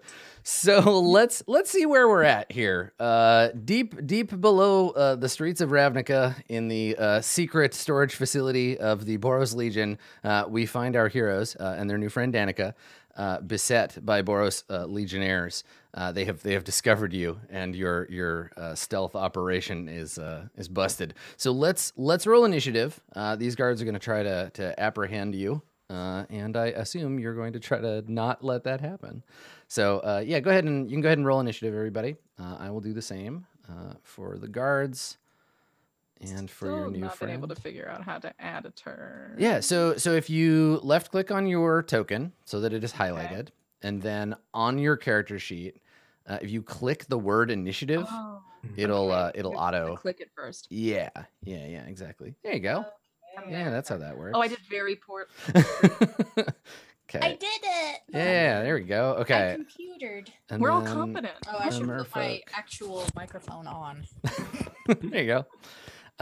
Okay, cool. And then I have one other boss guard to make a roll for. All right, good. So, first things first, I think that Danica is going to defer the initiative to Tack. Tack, what do you do? There is a person about 70 feet away holding a spear in one hand and a lantern in the other. And he sees you, and he points the spear. He's like, there they are. Oh, cool. Man, Oh, cool. that's the problem with that is that 70 feet isn't exactly prime murdering distance. So, let's throw a dagger. Yeah, you want to throw a dagger? Yeah, I wanna. All right, okay, all right. So I think, I despite missed. despite your excellent dagger throwing skills, a dagger is actually maxes out at 60 feet. So the farthest you could throw it would be right there. So Okay. You could walk 10 feet. yeah, if you want to move Oh, you'd have to have moved before you threw that dagger. I should have done that. Yeah, you're right. Yeah. So then You're right, you're right. you would be here. You come forward, throw the dagger, and it flies like super cinematically through the air, like whistling through the air, and then just kind of clink, clink, like lands at his feet. And he looks at you with the lantern and looks at the knife on the floor, like, what? Like, Hey, really? asshole, can I get that back? Just like kick it. So Danica, she is Earthquake. she's just like, I'm gonna let you do your thing, everybody. So she holds the spear. She's like, yeah, go on. I'm right behind you. And then the guard shouts for the Legion and like runs towards you with his spear overhead. Now he doesn't have a chance to attack yet, but he runs, and then he's got some friends that charge down the hallway after him. So they're all like, shouting their battle cries that they learned in Fresh-Faced Recruit College, and they're running, and lying over here somewhere is the dagger. Where's there's friend garbage. Never Yeah, mind. Okay. friend garbage corpse. Winnegar, it is your turn. Yeah. So how narrow is this hallway? It's it's like 5 feet wide. You can squeeze past your friends, but otherwise, Okay. it's definitely a bottleneck. Okay, cool. So yeah, I want to run over. I see three guys coming. How many guys do I see? From where you're standing, you don't see any. Okay. You can only Yeah, see if you I can run see up- you can see like Road's back, and you can see the merfolk and the spear. But otherwise, yeah, you don't see anything. Yeah, if I run over though, can I see anyone or no? Yeah, if you want to move first, you can. Sure. Yeah. Okay. So So let me see. yeah, if, go ahead and move around a little. There's not a lot of maneuvering room in these tight underground hallways. There you go. Now you can see the guards. Okay, cool. Yeah, as I turn the corner, I see I see Doc just standing there without a dagger in hand. Apparently it's somewhere. I don't know exactly where it is. I don't know, man.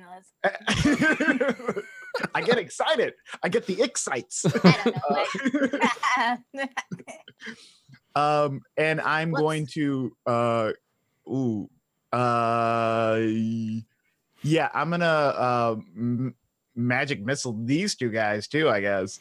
Okay. Yeah. So now you have actually more than one target. So you can magic missile. Yeah. This is your second use of it. So you can magic missile all three of them. Because I think at first level you get three shots with magic missile. Yeah. So you got 3 darts. Where would you sparkly darts? Where would you like to place them? Yeah, my sparkle darts. 2 are gonna go to the closest one, and then 1 to the guy behind. Okay. So the first 2. Let's do that. 1, 2. Okay. All right. So the first one takes 7 damage. All right. And then the second guy in the row takes 2. Okay. All right. So unlike the mastiffs you fought earlier, these guards seem to be made of sturdier stock. And so as you conjure the sparkle darts out of ambient mana and hurl them through the air, they're struck by the magical assault, but are not knocked down or killed. Oh no! By it. Oh no! Oh no! No! So Torgor, it is your turn. And you turn and you look, and between you and the nearest murder target, there are 3 people. So you currently have no way to get at this dude unless you have something you can throw or a missile weapon you can use. I can dash, shouting and seeing if my friends can dive out of the way. Yeah, well, so what's great about that is, yes, normally, but there's nowhere for you to stand. So you can pass through your friend's targets, no problem, but you can't pass through this guy to get to the next empty square, which is this one. So Tack and Winnegar are 100% in your way. Now, if you have enough movement, let's see, you can move. There you go. So you could run up, hit, and then come back and end up there if you wanted to. That's valid. Goring Rush. I was planning on to try and knock him back. If I move past him, can I carry him with me? So let's take a look at Goring Rush. So immediately after you use the dash, move at least 20 feet. You can make 1 melee attack with your horns as a bonus action. Yeah. Let me look at your horns. They deal bludgeoning damage and hammering horns. Here we go. So yeah, you can hit him as a melee attack and use a bonus action to shove. Okay, so here's the option. Let's talk about your options. So you can rush forward. Basically you can't end your turn standing on one of your friends. So you can rush forward, you can attack, and if they are either dead or you hit them with your horns and push them back, you can move into the square they were in. But if that doesn't work, if they're not dead and you don't push them back, you can fall back to there. You still have enough movement. Okay. So I think that's your option. You have 2 options. So you rush forward. So what does this look like? There's a 5-foot hallway and suddenly you decide to just barrel ahead. Are you throwing your friends? Get into a 3-point stance from his time playing Circus League ball, and just starts says get ready. Torgor's about to gore some Tor. The gore dozer is ready. So have you, Tack and Road and Winnegar, have you seen Torgor go into this stance before? Do you know what's coming, or is this a surprise to you? I think so. I think it's very much like that scene from the Mighty Ducks with the Smash Brothers. It's like knuckle puck time or whatever. Yeah. Okay. Yeah. So he grabs the side of the wall. Yeah, just try to flatten yourself, suck in the tummy, and hope he doesn't take your nose off. What about you, Tack? Tack, do you just get stepped on, or? Oh man, Tack's real little bitty, so I suspect that Tack's gonna try and flatten themselves against a wall, just sort of okay, well, let's just wait for death. Try not to get stabbed. Holds Atrax against the wall, climb to freedom, buddy. Side note, I love that Tack narrates their life. Yeah. I just love that. Yeah, it's pretty good. It's time to be a hero, Tack. So Road, are you ready for this, or do you get knocked aside? I think I get knocked a little bit. Yeah. Okay. What are you doing? full steam because they're also right in front of me as well. That's right. Yeah, you still have to warm up to it. Yeah. Okay, so you rush forward with your weapon, Torgar. So you can run up, and you're technically standing in the same square as Tack when you make your attack. So go ahead and do that. Oh. Okay. You miss. You are parried by the spear. So the guard brings the spear up. The flat part of the haft hits you in the forehead. He gets it between your horns and like turns you sideways. So your horns like hit the wall, and you have to fall back. And so you end up back there. These Boros soldiers are a little bit tougher than the guy you put in the bag earlier. Yep.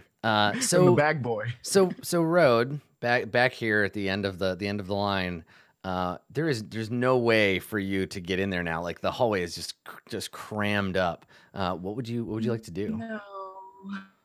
Yeah.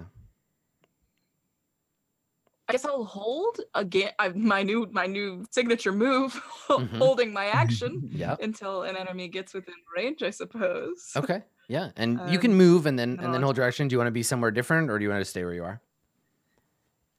I'll stay where I am. Okay. All right. So the problem you're having, the soldiers also have that problem where they run in behind each other and they're like clamoring for a place to get at you with their spears. So right now this whole fight is just a 1v1 between Tack and the soldier in front of you.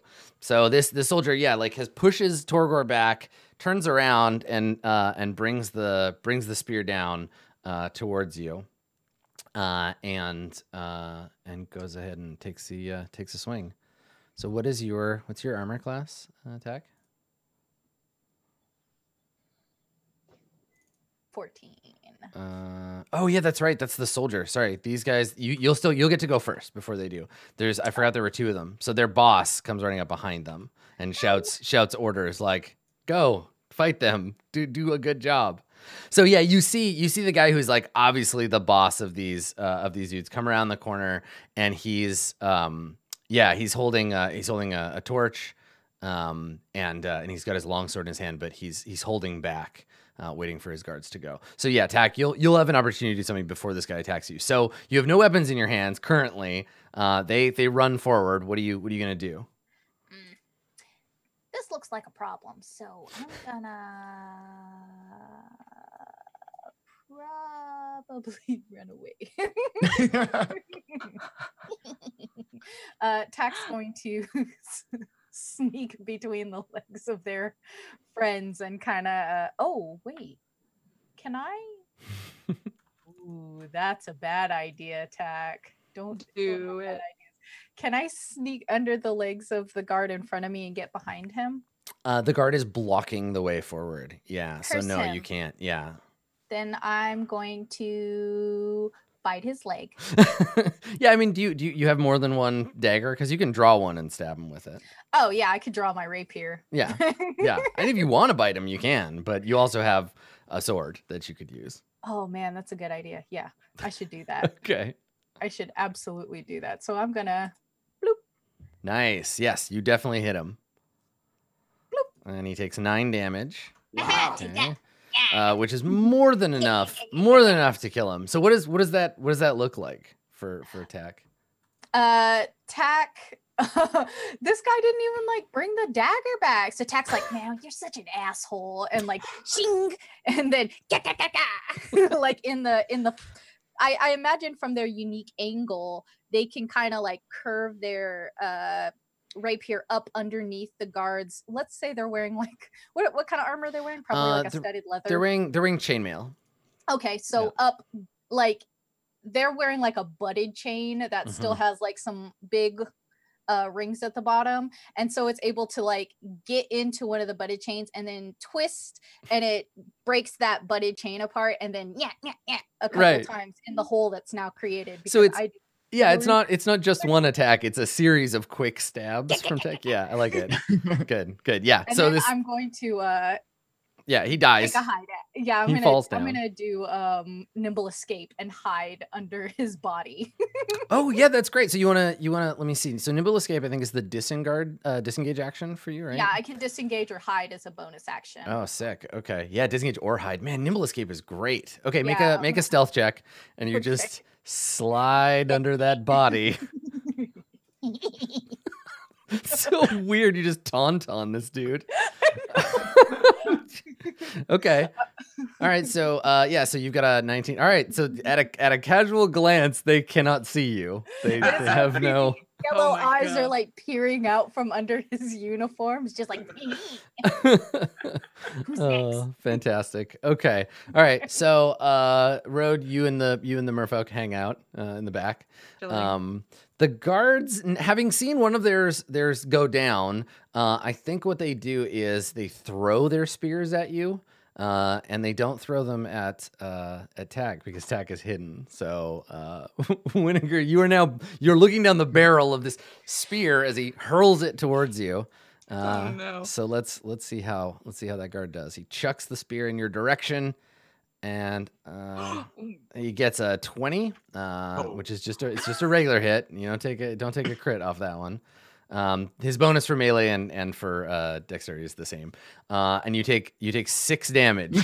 Don't you have like 9? You have So he's just staring at the spear inside his body. I'm a leaf on the wind. Oh no. And he goes to turn around, but it's a narrow hallway. So like it kind of clunk the spear against the wall, like ow. Oh no. Amazing. Okay, so let me this, and then they're gonna fall back, and then the other one. Let's see, how far does this guy need to go? Let's see, 20, 60. He's got to move up a bit.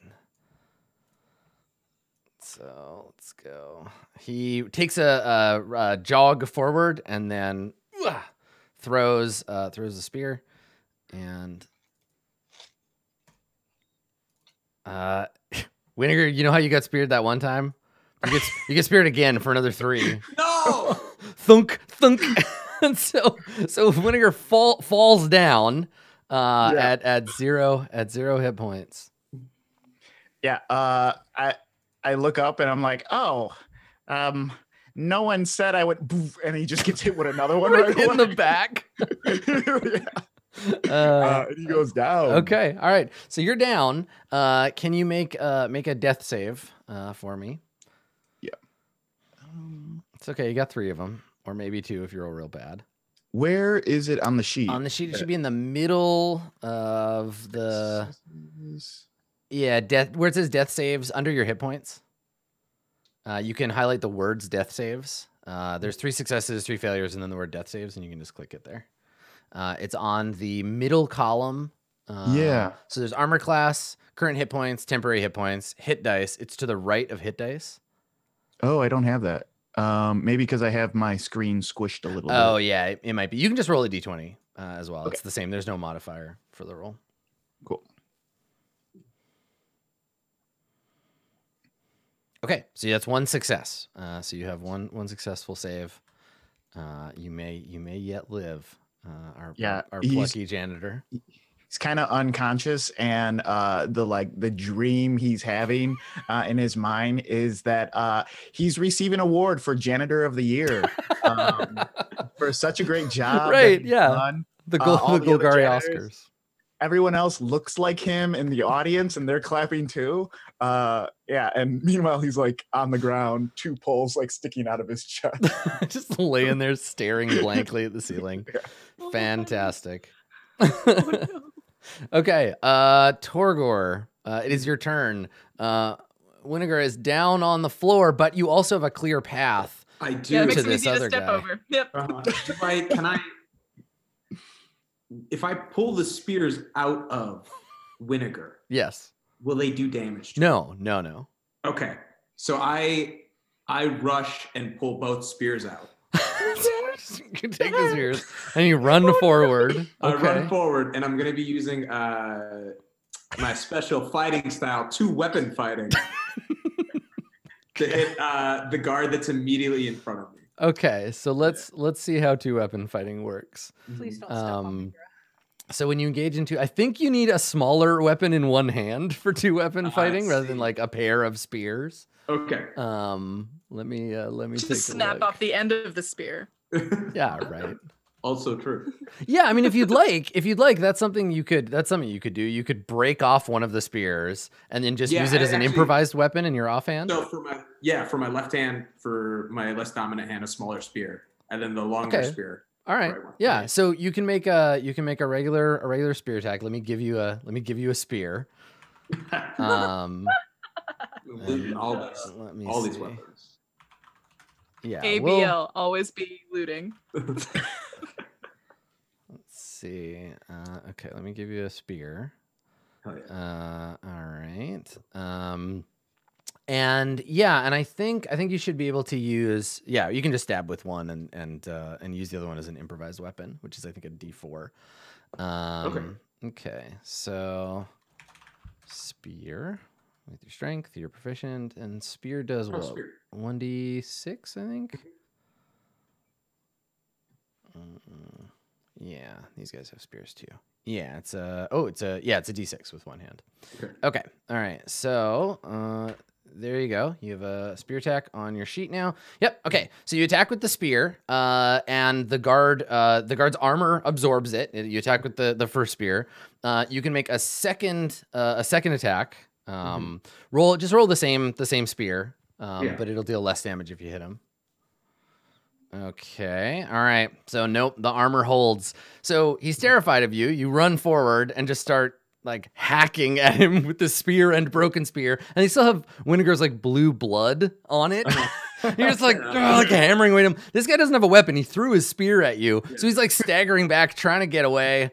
And I want to hammering towards him, so I shove him. Yeah. Because after your attack action, you get a hammering horns, right? Okay. Right, yeah. So for that one, it is a, let's see, part of your attack. Use a bonus action to attempt to shove. He makes a strength save equal to 8 plus your, so 10, 12. Okay, DC 12 strength save for this nerd. Nope. Nice. So what happens when you succeed? Like if he fails at it, you push him 10 feet? Yes. So I chuck him as far back as I can towards his other unarmed buddy. Okay. He's gotten no damage done, but he has been moved. Yeah. Cool. Okay. So he gets tossed aside. Okay. So Road, you were standing before you're now bleeding to death. I have a very important question that's about to sort of dictate my next. Who's holding the goods? Who has? That's a great question. That's a great question. Yeah, who's got the package? Let's roll. It's not Tack. Let's just be honest. Yeah. Okay. I mean, yeah. Maybe Winnegar. They all looked at Tack and was like, "No." Yeah. I feel like it was either Winnegar or I. Yeah. Okay. It can be you if you want. Oh, it's just if it was on Winnegar, I was going to take it. So as long as it's let's say you have it already. Okay. Yeah, and mechanically, Winnegar will bleed out if no one helps, or might not. But you can. I'm going to help. Yeah. I try. I'm mad that my hands are dirty, but I'm trying. Oh yeah, you're gonna get blue stuff all over you. Yeah, this is okay. bad. So it's a medicine check. Okay. Well, at least you can't make it any worse. I'd like to thank all the janitors who made this possible. You just Dr. Zoidberg him like. Is this an organ or where does this thing go?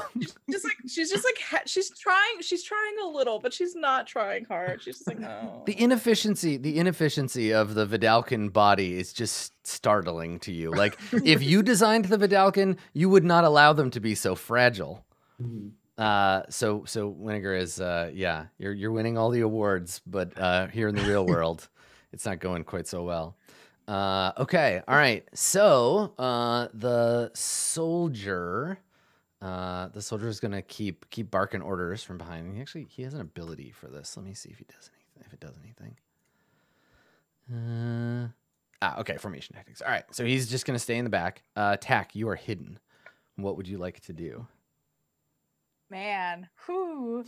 Tack definitely just saw Torgor take the weapons from those two now very helpless guards. Mhm. It's like, does Tack want to try and stabilize? That's a terrible question. Tack obviously wants to murder. Yeah. So Tack gonna murder. Uh-huh. Tack just does what Tack does best. Yeah. Which is hopefully murder. Hopefully I didn't just make that whole monologue to I mean, monologuing and then failing is the best. Yeah. So you are hidden right now. So if you want to, you can sneak up to this guard who's currently like terrified of Torgor. He's been staggered back and he's like, "Ugh." So you can sneak up to him and jump on him. And if you do, you have advantage on your attack because he doesn't see you. Yeah. So you can Tack's leap out of the totally gonna do shadows. that. It's like gonna just like crawl along the with like a little smear of blood trail behind him. Uh-huh. Oh, You got a 13. All right, one shy. So you leap out, even with advantage, like ha, and stab him in the armor, and it just thunk. He looks down. Nimble escape, disengage. So yeah, you've got 10 more feet of movement, right? Run back 10 feet. Yeah, so you can actually only get that far back because 10 feet is where Torgor is standing. Close enough. It's like, and then it like doesn't work, and it's like, oh, big guy. Okay, so the Simic merfolk, she comes out and she sees you, Road, covered in you're blue all over your hands. And she's like, oh no, let me help. And she comes around the other side. Please. And she kneels down and she's gonna try to heal you. The second she puts her hands on him, I take mine off and I start wiping my hands off. Okay, so you are stable, Winnegar. You're not you're no longer dying. And so she crouches down and she looks at you like, what were you trying to do here exactly? Right? Like do you even and she like folds up some of his clothes and like holds it on the wound and make sure he doesn't and so she she tends to him and then she looks up and she's like, I think he's gonna be okay, just don't let him get stabbed again. I feel like Road was busy like taking samples instead of like Torgor's like, they can't stab if they don't have their stabbing tools. Yeah, I have taken all your spears. So they're gonna run back and try to get more spears. Okay. So they do that. they fall back on their turn. Winnegar, you are unconscious. So Torgor, it is your turn. Torgor, you look down the hall and you can see this like tough looking Boros like sergeant holding the torch and his sword, and he gives you a look like, I wish you would just come down here right now. Let's do this thing. I pick up the regular spear, the full length spear, and I chuck it at him. Am I in range? The spear has a range of 20 or 60. So you're within range, but you'll have disadvantage if you throw it. I move to have advantage. You move to like regular space. Okay. Yep. Yeah. There you go. Yeah. So you run first and then throw it. Okay. So for throwing the spear, it's going to be a bit different because it's your dexterity instead of your strength. So easiest way to do this, I think, is roll a d20 and add your proficiency bonus. Roll a d20 and add 2. Cool. So 7. Okay, so in keeping with this, like, I'm the badass boss guy around here, you throw the spear, and without like breaking eye contact, he just slaps it out of the air with his sword. Oh, Torgor gets so mad. Torgor gets so mad. Yeah. Oh, that's right. It's a thrown weapon, so it wouldn't have made any difference though, because his AC is definitely too high. Yeah, that's right. Because you're throwing a spear. Yeah. Okay. So he snaps it out of the air and stares at you with his teeth gritted. That's fine. All right. I was never a spear user anyways. Yeah. Still has the broken spear in his left hand and pulls out his rapier. I was gonna say, you're covered in weapons, right? Like you've got a maul and you've got your horns, you got a crossbow.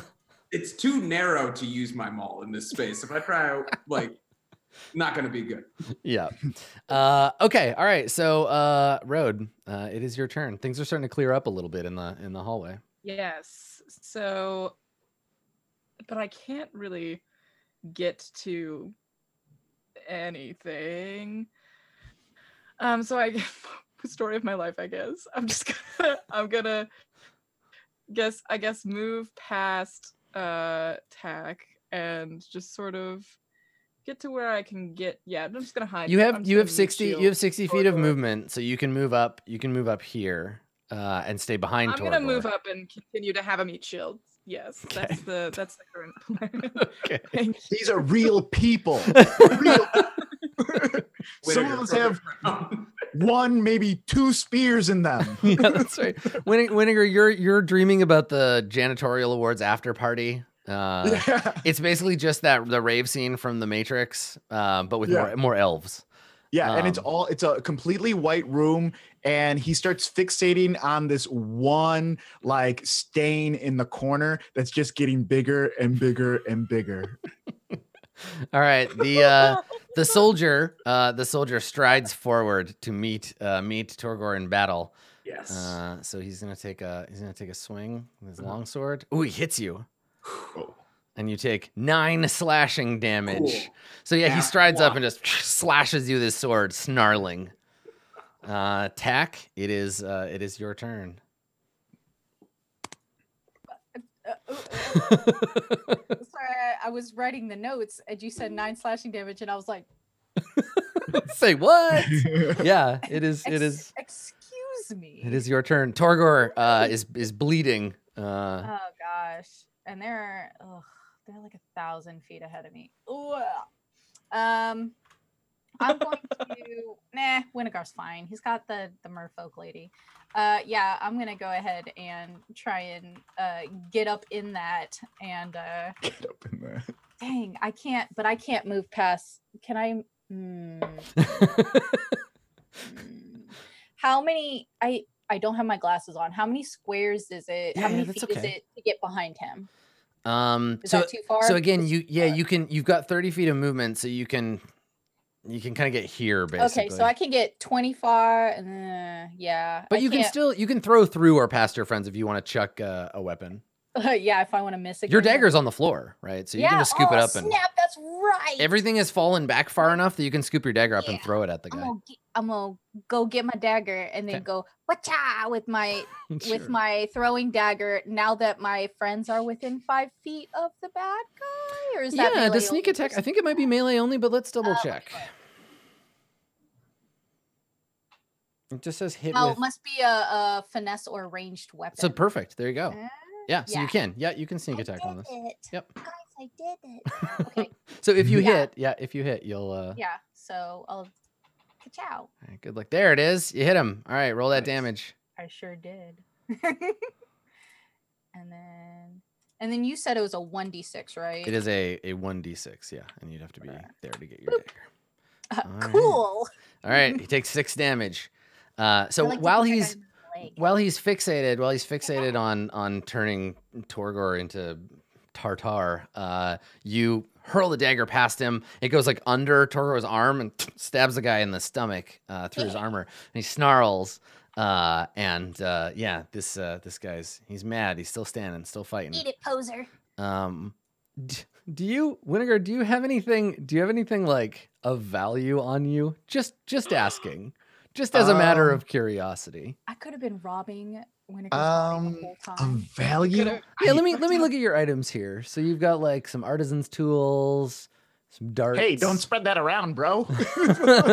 Let's see here. Anything worth stealing? Okay, so we see the merfolk. She crouches down, and it looks like she's like, she's patting you down and like looking through your gear. And we see her reach into your bag and take something out, but we don't get to see what it is. She took your bedazzling kit, bro. Hey, you know what? Wait, no. Let me see what's in this room. Okay, no, there's no. So these guys have to fall back further to find weapons. Okay, so God. they do. They're gonna keep going. They went to a storeroom and they didn't find what they needed in there. Okay, so Torgor, it is your turn. What would you like to do with it?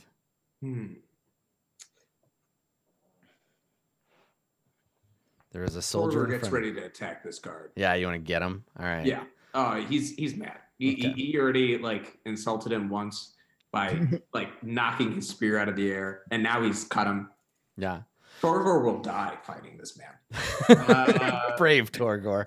So you have two choices, right? You're currently holding a spear and a broken spear. And Right. that's cool if you want to just keep going in with those. I think I threw the full spear. Oh, that's right. You threw, so you have a busted spear. It's probably best to throw that aside and pull out like your maul or something and go I think in on this it's guy. about time for him to use his maul, because especially if he's right in front of me, I can go overhead with it. Yeah. So I dropped the broken spear and I used my maul. Nice. And let's see how it goes. Yes, you hit him. Yes. Terrific. All right. And then so you can just click on where it says maul in the chat order, like a maul +4, and it'll roll damage for you. Cool.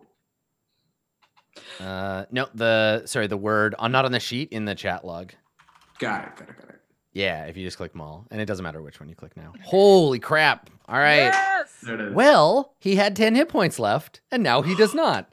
There it is. So what does it look like? Like he slashes you across the chest, he gets hit with his dagger, and he looks at you like, you'll never get past me. And Toreador then just drops his spear. Once again, he didn't go to spear school, okay? And he takes the maul out from underneath, and as he like raises it up, he hits him on top of the head like really hard, and like you see the metal of his helmet dent. yeah, and he just crumbles. And Toreador just takes another one, and knocks him down again, and this time he crumples to the ground. Nice. Yeah. Nice. All right. So you just crush this dude, and he lies in a bloody pile on the floor. And then I fall to one knee because I also have one health. Yeah, right. And we cut back to the merfolk who sees that the fight is kind of like over, and she just like puts back whatever she was taking, like, and she stands up and she's like, "Hey, he's fine. He's okay. He's gonna be all right. It's gonna be a while before he wakes up, but you don't have any healing potions or anything, do you? He's in pretty rough shape." You just blank stares all around. Everyone's like breathing hard and looking through their inventory very fast. Yeah, right. And she's like, Tack like spits into their hand, like, and she says, "Okay, well, someone's gonna have to carry him. You." And she points at you, Tack, like, "Come give me a hand." And she crouches down and she gets one arm kind of under Winnegar and like lifts him up. And she's like muttering to Winnegar, and she's just like, "Do you really have to wear all this brass? God, is it?" And like gets you up on her shoulder, and and then she holds his limp hand, just like, right, like you're too short to. I'm 2'9". Like, Can I ask a question? Yeah, of course. What is in a mess kit? So a mess kit is like a tin bowl and a fork and a knife and a spoon. It's basically like a set of camping utensils. Okay. So, but I could take my bedroll apart and use it for like bandaging. If I need it. Yeah, you could tear strips off of it, or Yeah. yeah. I'll sacrifice my janitor. bedroll. Yeah, I mean Since he's you're doing that, he's actually okay. Like Winnegar won't bleed out, but you do have to like get him out of here, or wait until he wakes up, which doesn't seem like a smart move. Meanwhile, inside his head, he's now going down a dark hallway, and he realizes he's at the academy now. Spear throw? No. And he's trying to get into his classroom, but the door is locked. And on the intercom announcements, Mad World by Gary Jewell starts. Right, but this is the like the elvish cover of it, so you can tell it's still a fantasy kingdom. The famous bard.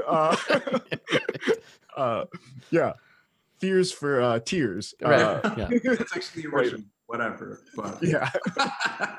Actually, Tears for Fears is like a Viking metal band, but it's spelled TYR. So No. okay, all right. So what's the plan now? That you have a moment of respite as the guards have run to get more spears to use on you. What are you gonna do? Do you want to press on? Who's gonna? You gonna leave the Simic responsible for Danica, responsible for carrying your friend? is this a short rest? Short rest is an hour long, so you could attempt a short rest. This is why, because if we can short rest, then I can second wind and get my health back. Yeah, But you I don't know need if an we have hour. time. Yeah. Yeah, in the tower. Yeah. And so the way that they win is the only way that we can get out, right? You lost track of them. So they went in that direction, but you don't know where they keep all their like backup weapons. Also, this isn't a proper garrison. Like you get the impression traveling through this place that this is an off the books Boros safe house, right? It isn't something where like the rest of the Legion might not know it exists, right? That kind of thing. So. Yeah. Well, we know behind us is a dead end. Let's just move forward then. We got it. I think we just have to press on. Yeah. Okay. How does Winnegar? How you looking? Hello, teacher, tell me what's my last name. So Danica looks at you like, did you miss that part of the fight, big guy? And she says, he's out. He can't hear you. He's just kind of limply mumbling to himself. All right. Okay, moving. We're moving. All right. Who's taking the lead? I guess I am. Because Torgo's pretty tenderized, so yeah. Like literal squish. I guess I'm going. Okay. He offered, but it was like that fake offer where it was like, really glad you went first. Right, like the two of you are at combat dinner and you're reaching for your wallet real slow. Yeah, like, we're gonna split. You can pay for dinner. So okay, all right. So Road, you come around the corner, and you see two pathways ahead of you. The hallway, there's some stairs that go up, and then the hallway splits. One way is the way that you came. The other is a hallway that you have not yet gone down. You went past it when you first came in, and it looks like it curves around this way. Okay, then I go down the hallway we haven't gone down yet. Yeah, you want to go check it out? Okay. All right. So as everybody else, go ahead and move yourselves up the hall. Winnegar, I'll drag you.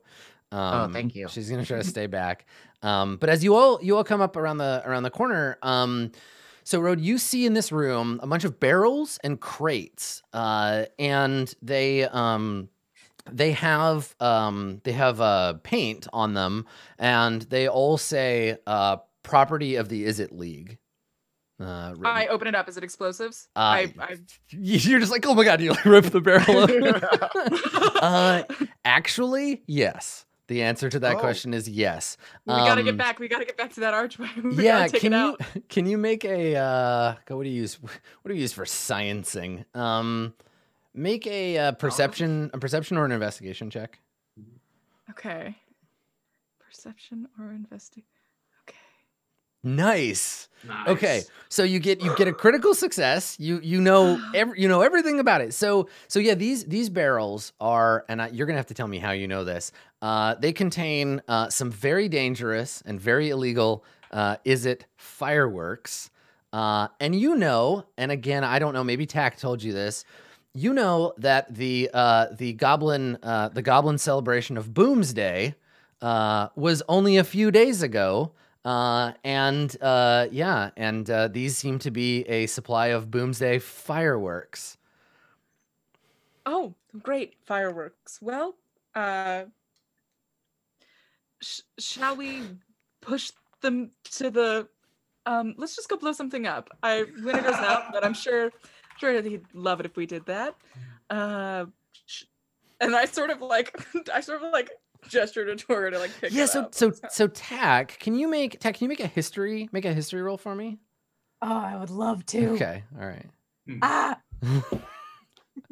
Okay, Well, all right. So obviously, you know all about Boomsday. All goblins do, even though it was relatively recently invented. The Boomsday, however, Boomsday this year in this district was sadly not celebrated, as the Boros Legion confiscated all the Boomsday fireworks before the Great Night of Explosions. And so you have found all of the unused fireworks that were confiscated by the Boros, and now they're down here. And between you and Road, you know that if you were to ignite these fireworks now, you would likely take the whole warehouse with you. There is a lot of celebration in these barrels. All right, so we'll take only a little. They're very festive. Normally, I don't care because holidays like guilds are just a social contracts that we made up to make people feel bad about the way they were raised, but Okay, so rolling these barrels. I do love explosions. Yeah, right. Exactly. Toreador looks at Tack and be like, I know Boomsday. Called the Rakdos. Oh yeah. Boomsday real big. Oh yeah, you know It's Boomsday. upsetting. Yeah, tell me a goblin all about Boomsday. I'm not okay. Let me push these barrels. Let me push these barrels down the hall. Goblin like colonialist narrative of Boomsday. Now, if we get on this, I'm gonna blow up. All So right. pushing the barrel. Torgor turns to you and is like, "Happy So- Kwanzaa, everybody."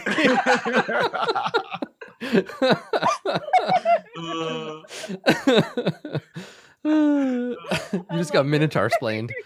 So it looks like Road, you very carefully like laid a barrel on its side and you're starting to kind of roll it like More towards labor the than stairs. I'm okay with. Yeah. And your merfolk friend Danica, she sees you and she says to you, she's like, What are you doing? What are those? I see the Izzet symbol on those barrels. That never means anything good. That's the point. Mm. And I just keep pushing. I go to help her because I see the struggle. She drags your How friend dare over you? here. How dare you accuse me of struggling? Sorry, apathy. Apathy, that's a thing.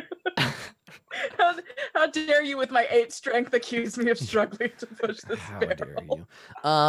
Well, okay, let's see. How many, I guess, it's great that your Izzet engineer is unconscious. I mean, would you like to try to guess at how much? Tell me about what you want to blow up, and then somebody can make a guess, an uneducated guess at how much of this explosive you would need.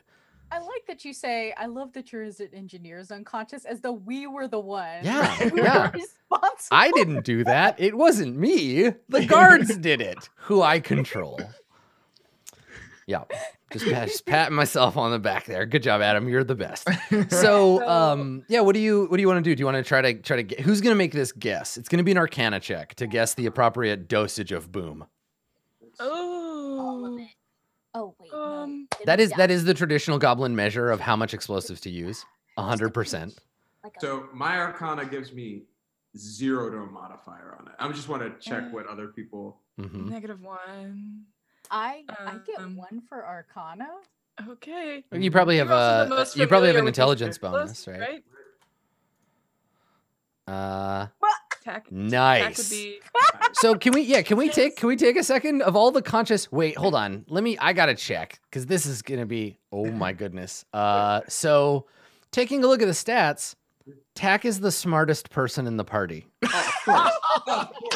Tack is the most intelligent character in the party by like an all right amount. Okay, good. You All right, proud Tack. of me, Dad?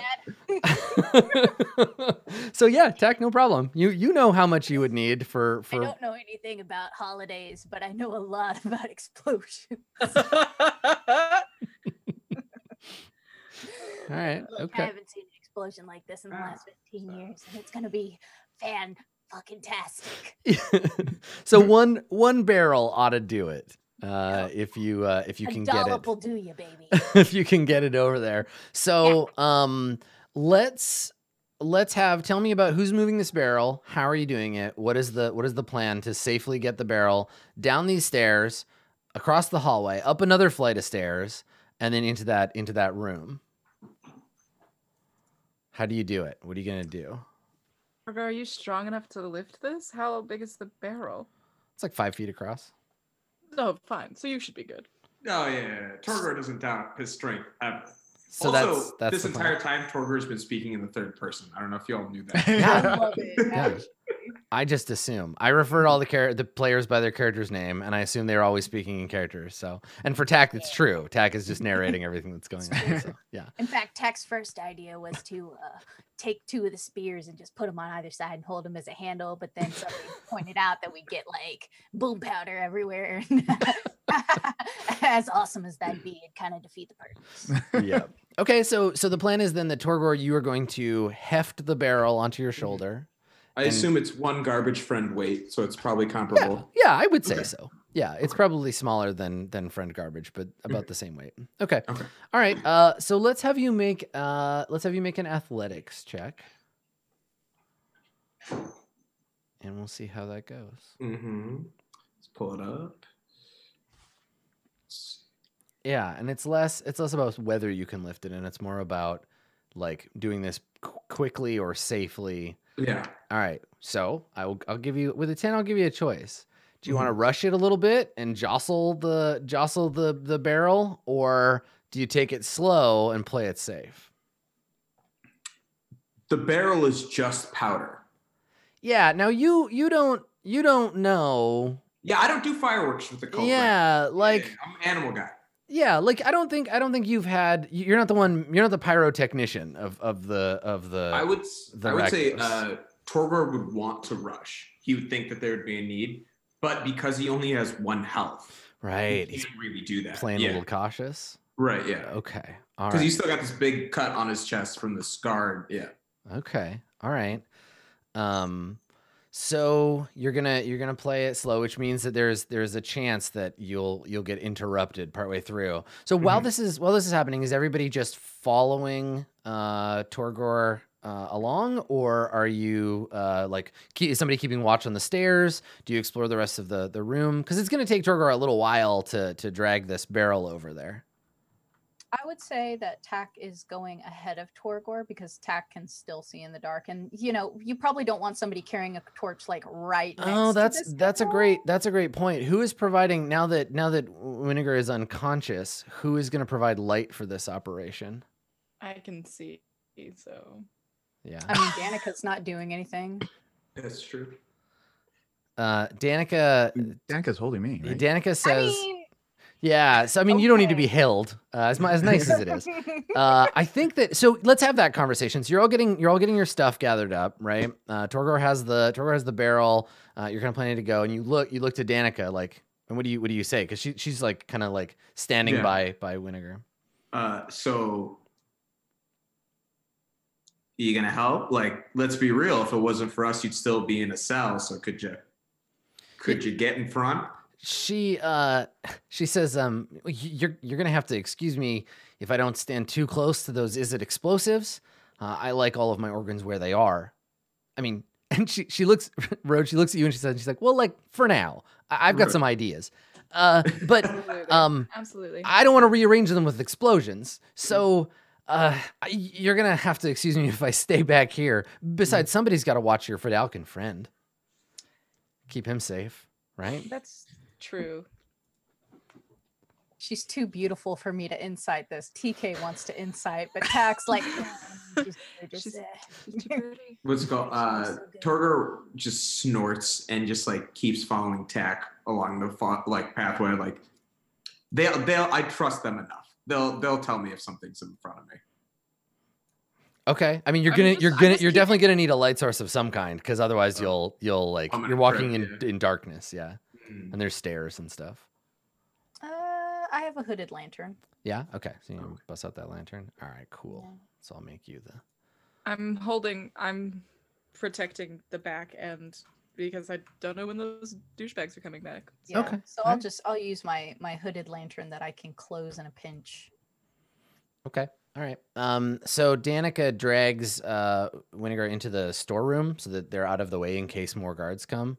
And she says, good luck. I guess I'll bring him when I hear the explosion. And so the three of you, I'll move you back up to that room, and you got the barrel. You get the barrel set up, and I stay out of that room. Yeah. I stop where like trash bag boy originated. Okay. Right. All right. I stop in the cells. Okay. I'm not. So Yeah. so we follow you, and we see you come into the room and set the barrel down on the floor. But before we see you like setting it all up, we cut back to Danica and unconscious Winnegar, and she like props you up against the wall, Winnegar, and she shakes her head and she's like, "Sorry, buddy," and then she leaves, and she leaves the room. I'm unconscious, right? You are super unconscious. You might like halfway kind of remember this later, but you're definitely like not. Yeah, you're not squared away. Damn. when as like, you know, it's blurred vision, there's another song in his head. He's like he's like And you could have it all, my empire of dirt. Right, because you're a ginger. Perfect. Amazing. So you you set up the barrel in the other room, and it's like it's sitting next to the bricks. Now what do you do? I guess I open it slightly and leave a trail of the powder towards the entrance to be lit with the hooded lantern. Okay. So you open the top of the barrel and then just like scoop out some of the powder with your hands and just kind of like put it on the ground. Okay. Right. Can you make Does this look good, Tack? This is how it's supposed to go? Looks great, man. Like Tack's covered in blood, so like obviously Tack can't do it. Hands are a little Jack's like, yeah, looks great. Looks great. Fireworks. Fireworks. Fireworks. Yeah. Okay. Torgor, can you make a Constitution saving throw? Yes. Okay, thank you. Let's see.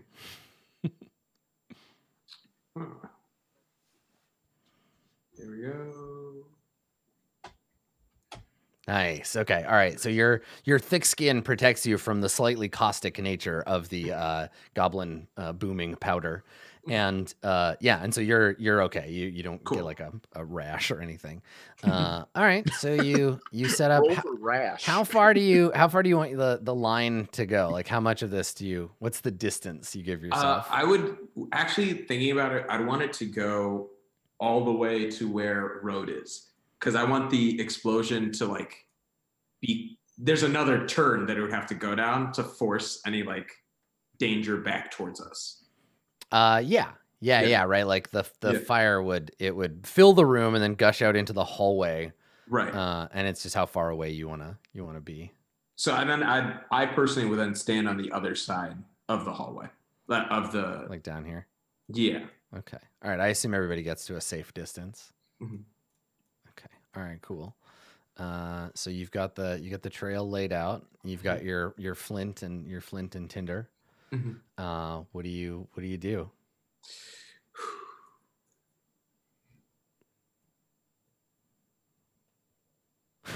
You ready? I'm gonna ask everyone else. Like, we wait. We go. Yeah, light her up. They'll hear it as soon as we hear it. Okay. All right. So you crouch down and with the sparks, and they hit the edge of I think there's a bright blue flash, and the fire burns very quickly, just like rips around the corner. And then we cut to a shot of the streets of Ravnica outside. So there are warehouses around. We see people kind of coming and going, workers in this district, and we see a manhole cover suddenly rocket up into the sky with a column of fire under it. The whole place shakes. Some windows break. All three of you, can you make dexterity saving throws for me? That's just part of the fun, baby. The falling rocks are part of the. I imagine Tack looks like that little girl eating cotton candy gif. It's Yeah. just like, So which is great because Tack is the only one that fails the save. Okay, so Tack, you're gonna take just a little bit of incidental damage. You get a little scorched. Maybe you ran a little too late. You're gonna take 5 damage from the Stayed Boomsday behind to celebration. Yeah. So maybe we just see a little like your face with your eyes all wide as the fire just like comes rushing towards you, and then you run off after everybody else. sideburns are gone. Yeah, and the whole place like shakes, and we cut back to the storage room, and I think that the explosion is loud enough, and the place like shakes hard enough that Winnegar, you awake. you are alone in a room. And there are barrels here, and so you're just like leaned against the corner and you hurt real bad. Guys. The explosion just happened, so we can't hear a thing. Yes, meanwhile the other characters here. Pack is like still screaming in spite of the fact that they can't hear. They're just like, "Happy Boomsday, motherfucker!" And you don't have, this is great too. You don't have dark vision, right? So you can't I don't currently, think they do, yeah. you can't Did anyone currently take see. the lantern off of him? Though? Yes. Yeah. He does. Okay. He doesn't. Yeah. It's dark. So you're sitting in the dark and you can't hear anybody. I do. Do I still have my pack on? Do Yeah. I still have like my gear? Okay. I want to like pull the pack off, pull out a torch, and try to light the torch. Yeah, you do. No problem. What do I see in there? Yeah, right. So we're like, it's dark. You pull out a Oh! torch, and like click, click, and then you hold it up and you squint and you see a barrel, and on the side of it's like the Is It League symbol and like Oh, cool. danger, like right on it, like flammable. No. And he goes to blow it out, but then he's like, "Oh, if I blow it out, a cinder might happen." So he slowly starts backing away from it.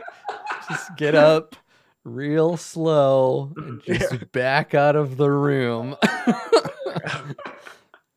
Yeah, All right. and starts heading back down again. Or do I I wouldn't recognize any of this. I haven't seen. You don't recognize anything until you get back to about here, where you can kind of see out into this room, and the stairs, and So, what have you. Winnegar gets there and he's just like, Oh man, I'm the only one here. It's all up to me, I guess.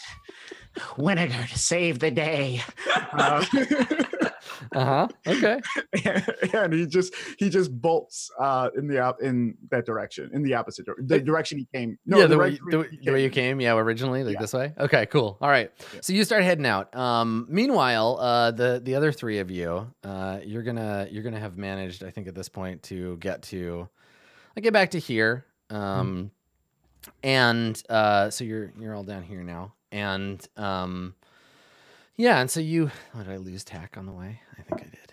And so you head back into the hall, and you don't see. I guess you go back to find your friend, and you don't see him. He is gone. The room is empty. What do you? Can't believe Danica stole his body. That's right. Yeah, exactly, for her experiments. But yeah, you come around the corner, and he's not I mean, there. we usually wait till they're dead. That's okay. I think I go check the hallway just to see. I look left and I look right. Yeah, you go peer and look around for him. So, Winnegar, where would you have gone? You came to an intersection, one of which leads up the stairs into the Boros area. The other is a hallway you haven't gone down before, and you were told that there was a garbage friend told you that there was another way out. Yeah, I think he is trying different ways.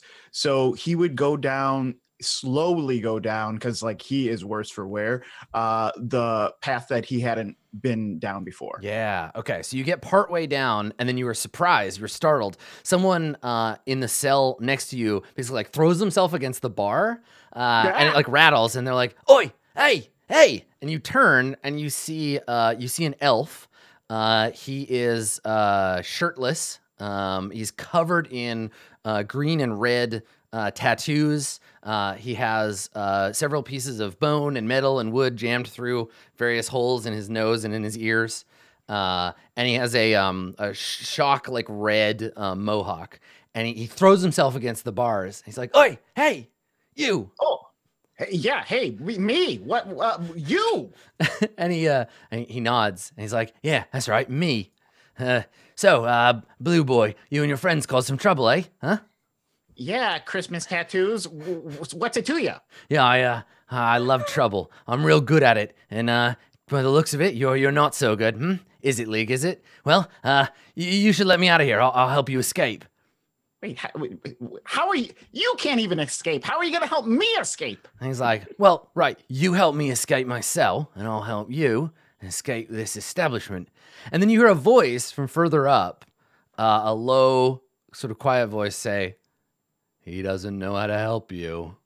And he's like, "Shut up, you!" And he turns back and he's like, Yeah, let me out. Come on. I want to roll insight on this guy. Yeah, totally. Are we still too hard of hearing to hear talk? You're not quite there yet. This is sort of like, this happened already.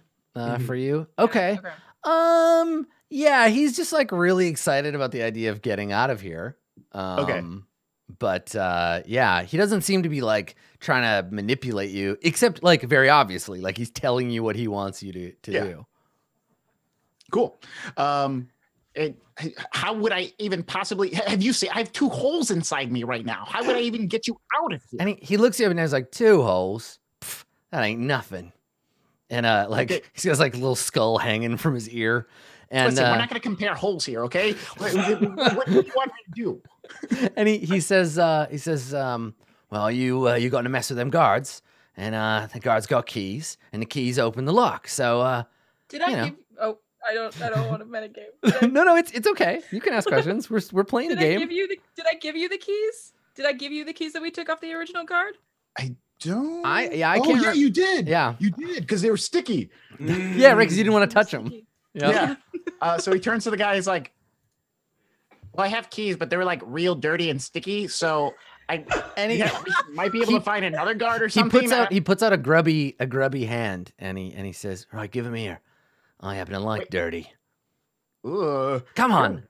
I have a weird. Where's the other? Hey, what's the other voice? Where are you?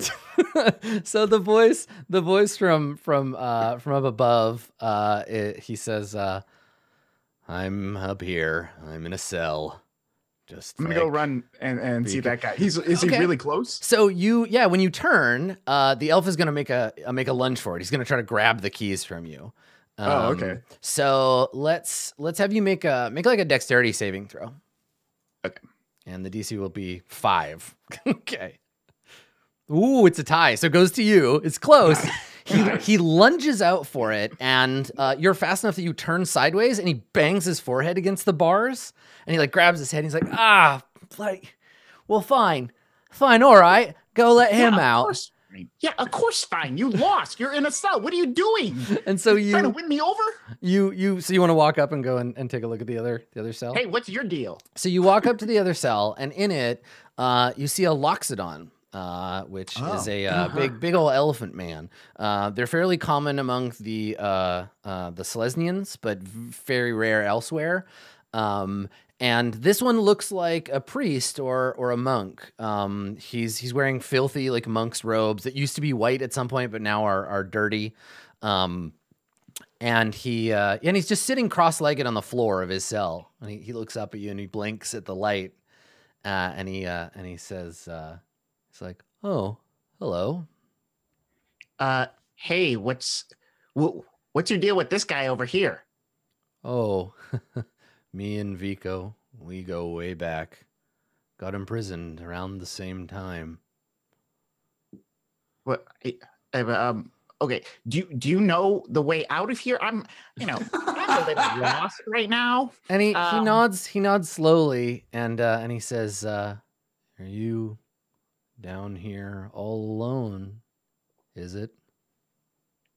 Oh man, you're creeping me out. See, listen, man. Like, yeah, and Vico, his friend, you can see he's like reaching out with his arms to try to like like a cat under a door, and he's like, "Oh, come on, they're just gonna beat us for this. Just let me out. Come on, brother. Let's go on an adventure. Come on, I know a secret way out of here." And this guy's saying he knows a secret way out. What do you got? What do you got to offer? And he shakes his head and he says, "I'm just doing my time."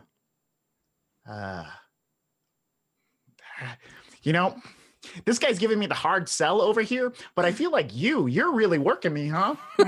And Vico says, Vico shouts like, see, he doesn't even want to get out. Just come on back over here, open the door, and let me out. Hell, let us both out. I don't care. Well, that makes me want to let him out more than you. Listen, are you guys going to behave yourself if I let you out? You're just playing God. The Loxodon looks at him and raises an eyebrow, and he shakes his head and he says, "He's not going to behave."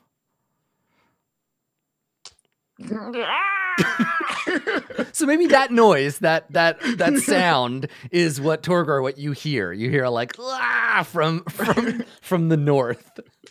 I pant on over. I'm like, with my maul still at the ready. I haven't heard that sound before. Okay. So I'm concerned. And then I see, Vinegar, Torgor's friend. You're awake. Torgor, yes, you're alive. Nothing could kill Torgor. He's still bleeding profusely. Yeah, and so you hear Torgor, you hear a voice, and from this cell, you hear, "Oh, is that a Minotaur? Oh, I recognize that deep, gruff voice anywhere. Come on, mate, let us out. We will go get in a fight together and get drunk. Yeah." And you can hear somebody, and you see these like tattooed arms, like just like reaching helplessly out of the bars.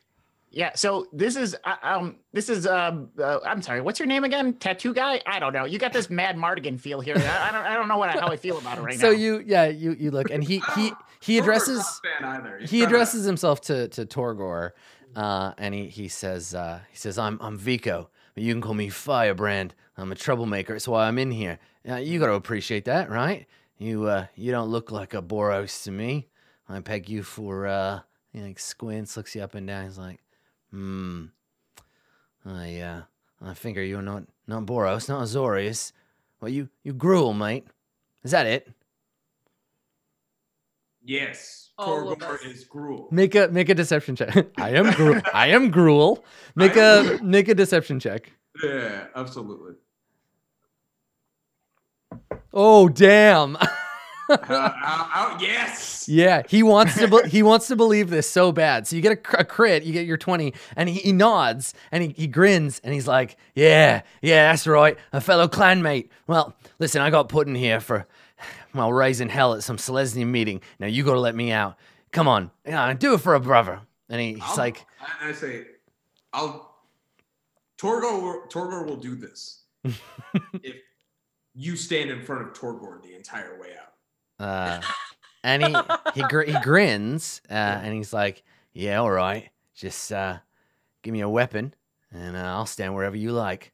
No, Vico. Your hands are your weapons. And he looks at him, and he looks up at you, and he's like, easy for you to say, horn boy. I just got these soft things. Yeah, I need a knife or a sword. Hearing this is like, well, that was your chance, sir. Yeah, and he's like, oh, fuck, come on. And he like start walking away. Yeah. And and so meanwhile, Vinegar, you're talking, and everybody else can you can come up to the hallway if you want and be observing this. But yeah, Vinegar, you're talking to this Loxodon. So yeah. So meanwhile, while they're yammering, what are you saying to him? So what are you doing in here? What were you on the outside? Now that you're doing your dime. He says, just a peaceful protester. Kind of ironic, actually. We were protesting Boros' treatment of their prisoners. Oh yeah, that's freaking hilarious. Now I get to experience it firsthand. Okay, so if I let you out of here, you're not gonna kill me or them, are you? I've never killed anyone in my life. Don't intend on starting now. But I don't think you should let me out. I broke the law, after all. Wait, protesting was against the law, or? And he shrugs, and he says, I didn't think so. But here we are.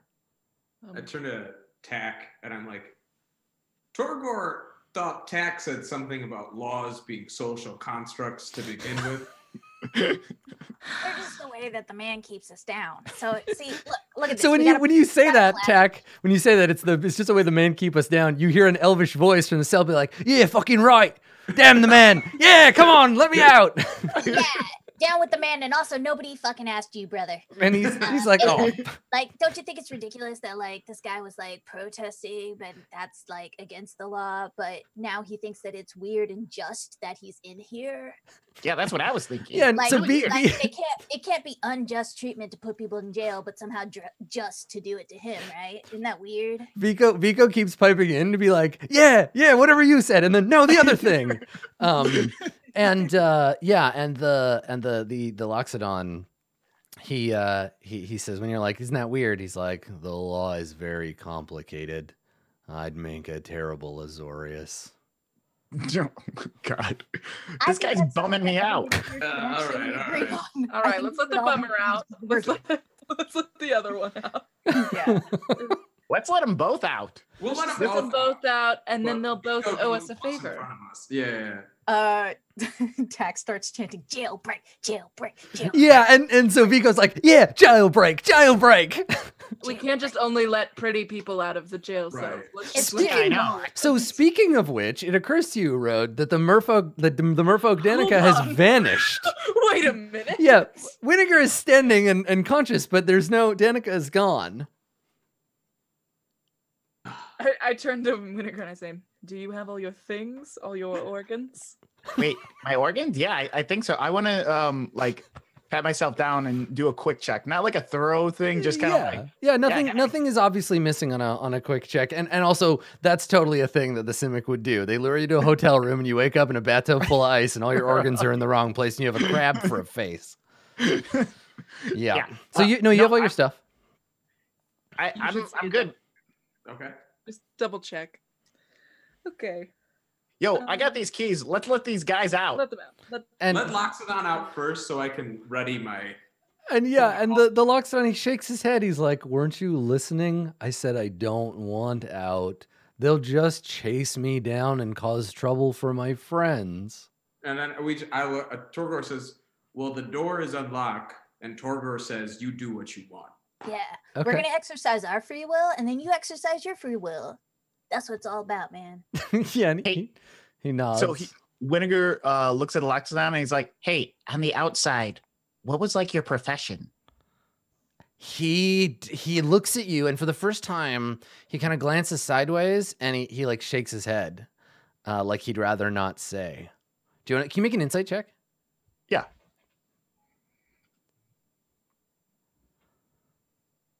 16? Okay, he doesn't want Vico to know the answer to that question.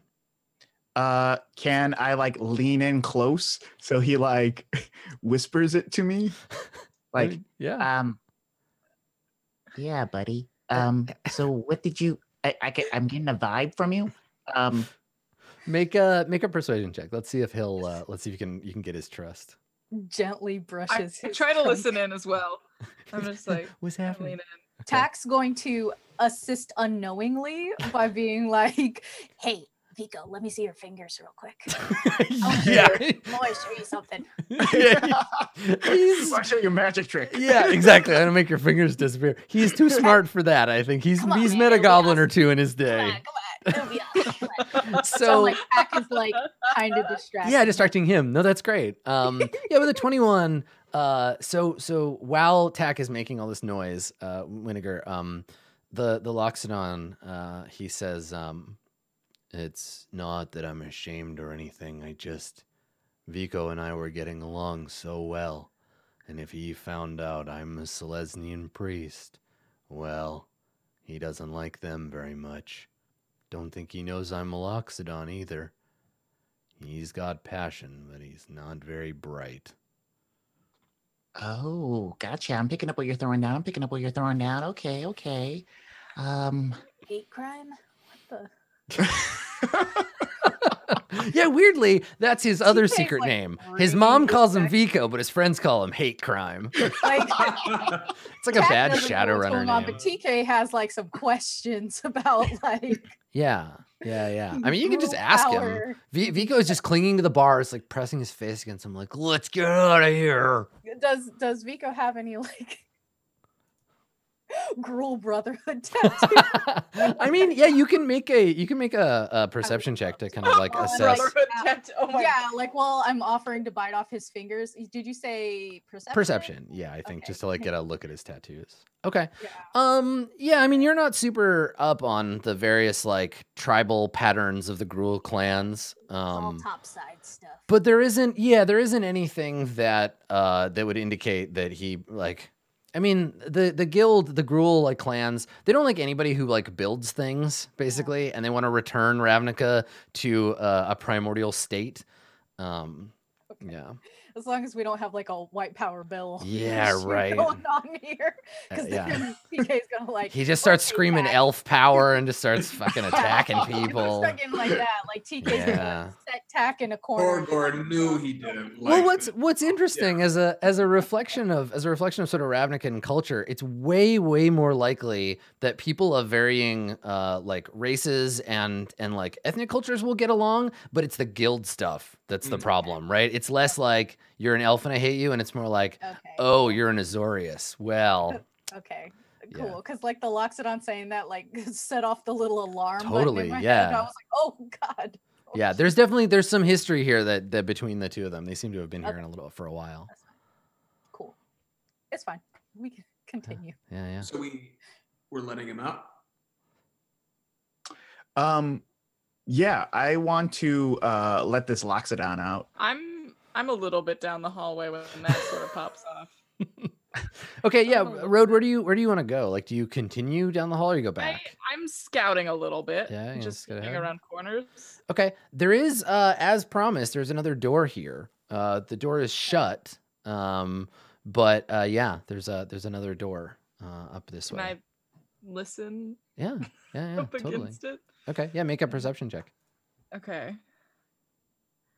I just before we a brawl, Yeah. 20 would be that. 20. Okay. You can hear the sound of water flowing, not quickly, but like slow moving water. And no human or sentient sounds, no speaking, no like rattling of armor, no jostling sounds. It's quiet otherwise on the other side of that door. Meanwhile, Vinegar, you unlock the cell. Yeah. Okay. The Loxodon, he just shakes his head and he says, well, I appreciate the sentiment, but I'm not really the jailbreaking type. As he says that, Vinegar wants to take off or peel back the bandage that's on him and be like, Can you do anything about this? and like he shows him. And he says, I can give you some advice. Okay, yeah. Don't let them stab you so hard next time. I don't know what you're getting at. And he walks backwards and just closes the cell. Yeah. And he nods and he's like, you should probably go. When they come and ask me about who was here, I'll try to think of something that's a lie. Oh man, something tells me they're not going to believe you. But thanks for looking out. Vinegar turns to Tack and tosses them the keys and is like, You want a new friend, Tech? Here. and like throws Tack the keys. Okay. Jack's like, "Hey, cool." I think your friend's gonna try to intercept. He's gonna try to grab him. Ooh. So Yeah. Before that, I think Tack was asking Viko, like, hey, did you see like this hot? She was like, you seen a hot her hair fish was lady like, down here? Yeah, her hair was like, ooh, and her, she was like, bam. She had fins like whoa. Whoa. So let me roll. Let me roll to see if he can snatch them out of the air here. We got a 15. Okay, so he lunges for him. Now, Tack, you can try to oppose. You can try to grab it and like get the keys from him before he gets them. If you want to make a roll Is that too. sleight of hand or? You just make a just dexterity save. Ooh, it's a tie, which I guess means you win because you're defending the keys from him. So he grabs them at the same time you do, and then what do I you do to bite get them his- away from him? You bite I him? bite his finger. God, he- Immediately. Yeah, he pulls his hand back and he's like, filthy fucking gobbo. The fuck did you just call me, man? And he Oh no. and he That's looks all I needed to hear. and he squints at you. He's like, you weren't never gonna let me out anyway. You're right. And- Enjoy that. And he gives you a look and he says, when I get out of here, I'm gonna come find you, you filthy little ankle biter. I'm gonna find you. fucking I'm gonna waiting find for you you, and your bro." friends, me and my clanmates. That's it. You haven't seen the last of me. And he like shouts at you as you go to walk Yeah, down. fucking jug off. Bleh. Sorry, Torgor, you have parting words as Tack sneaks by. I just look at him in the corner and be like, Toreador was never cruel. Got him. Yeah. Tech, in fact, like as they're walking backwards, just like opens the keyring and just starts dropping keys. Bloop, bloop, fuck you, buddy. And yeah, and as you walk by, and I guess go through the door and out into the like sewer tunnel, that will get you away from the base. You hear the Loxodon say, "Well, Vico, I guess it's still just you and me." And the door clicks shut behind you, and we fade to credits.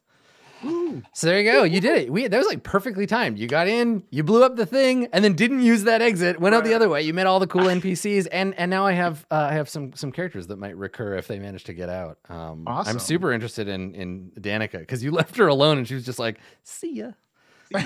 So Road might run into her again. Cool. Just like show up to a meeting like, Yeah. Oh, awkward. Hi. Good to see you again. oh no. Cool. All right. So thank you everybody for coming. This has been the first episode of Jace Beleren Must Die, a brand new Ravnica D&D adventure. And big ups to my cast. This was super fun. You guys are great. I can't wait to keep playing. I'm going to let everybody do a round of shoutouts, and then we're going to say goodbye. So let's start with Mighty Minotaur Warrior Torgor. Where can people find you on the internet? Y'all can find me on my Instagram at Marudeboy. As you can see in the handle there, I just made a Twitter that needed me to verify it by calling my phone. So I was like, all right, I don't want to give you my info, but I'll do that later. Yeah, you can also, if you're in Chicago, if you happen to be, usually I post about shows that I've got going on through there. You can find out. Yeah, it's a good time. Nice. Cool. Awesome. All right. Down below, Mighty Torgor. It's Tack the Goblin Rogue. I love Tack so much. Thank you. You saw me typing. I see how it is. Yep. It's me, it's TK, and I write those spooky stories on the internet. And if you like spooky stories, then you can check them out on tkjwrites.com, or you can follow me on Twitter, TK Joins the Fray. I still haven't updated my pinned tweet thread with my schedule for shows because I can't be trusted with simple tasks. It's a good byline. Yeah, hang out with me Friday and we'll do spooky stuff and I'll ruin people's lives. And it's great. Everyone has a good time. That's it. Excellent. Oh, buy my book. Bye. Cool. Also good character voices from Carlos today. Winnegar, the Vidalcan Sorcerer. Carlos, where can people find you on the internet? Yeah, people can find me on social media under Carlos Crits, both Instagram and Twitter. You could also find me Sundays at noon Central Standard Time on this Twitch channel for Rivals of Waterdeep. You could also find me on the Dungeon Rats, both on Twitch on Tuesdays at 8 p.m. Central Standard Time, and on our podcast, The Dungeon Rats. Both Rivals and the Dungeon Rats are both in podcast form as well, so you guys can download those. Cool. And last but not least, Secret Karate Jellyfish Road. Where can people find you, Katie? You can find me on Twitter at OKKatieMay. And then you can find Dungeons, Dice, and Everything Nice on any podcasting platform you choose, or on Twitter or on Instagram at Dungeons Dice. Nice. Cool. That'll do it for our first episode. We will be we'll be airing in this time slot nice and early, at least for me, on Wednesdays. But if you want, you can also watch the other show that I do on D&D, which is Mondays at 1 p.m. And that one we are just finishing Dragon Heist, and we're gonna be starting up Mad Mage, so it's a great time to jump in. So that's 1 o'clock Pacific on Mondays. And then I do a bunch of other D&D stuff on the internet, which I'm sure you can find if you follow me on Twitter at Skinny Ghost. This has been our first episode of Jace Beleren Must Die. You've been great. Thanks for coming. Bye, He's everybody. not dead yet. Yeah, well, keep working on it. Keep working on it. Next time we kill Jace Beleren. We'll get him next time. We're just gonna end every episode like this. Next time, Jace Beleren must die. What are we gonna do tonight, Brain? All right, that's it. The episode's over. Ravnica, That's it. We're done. See you later, everybody. Bye. Bye.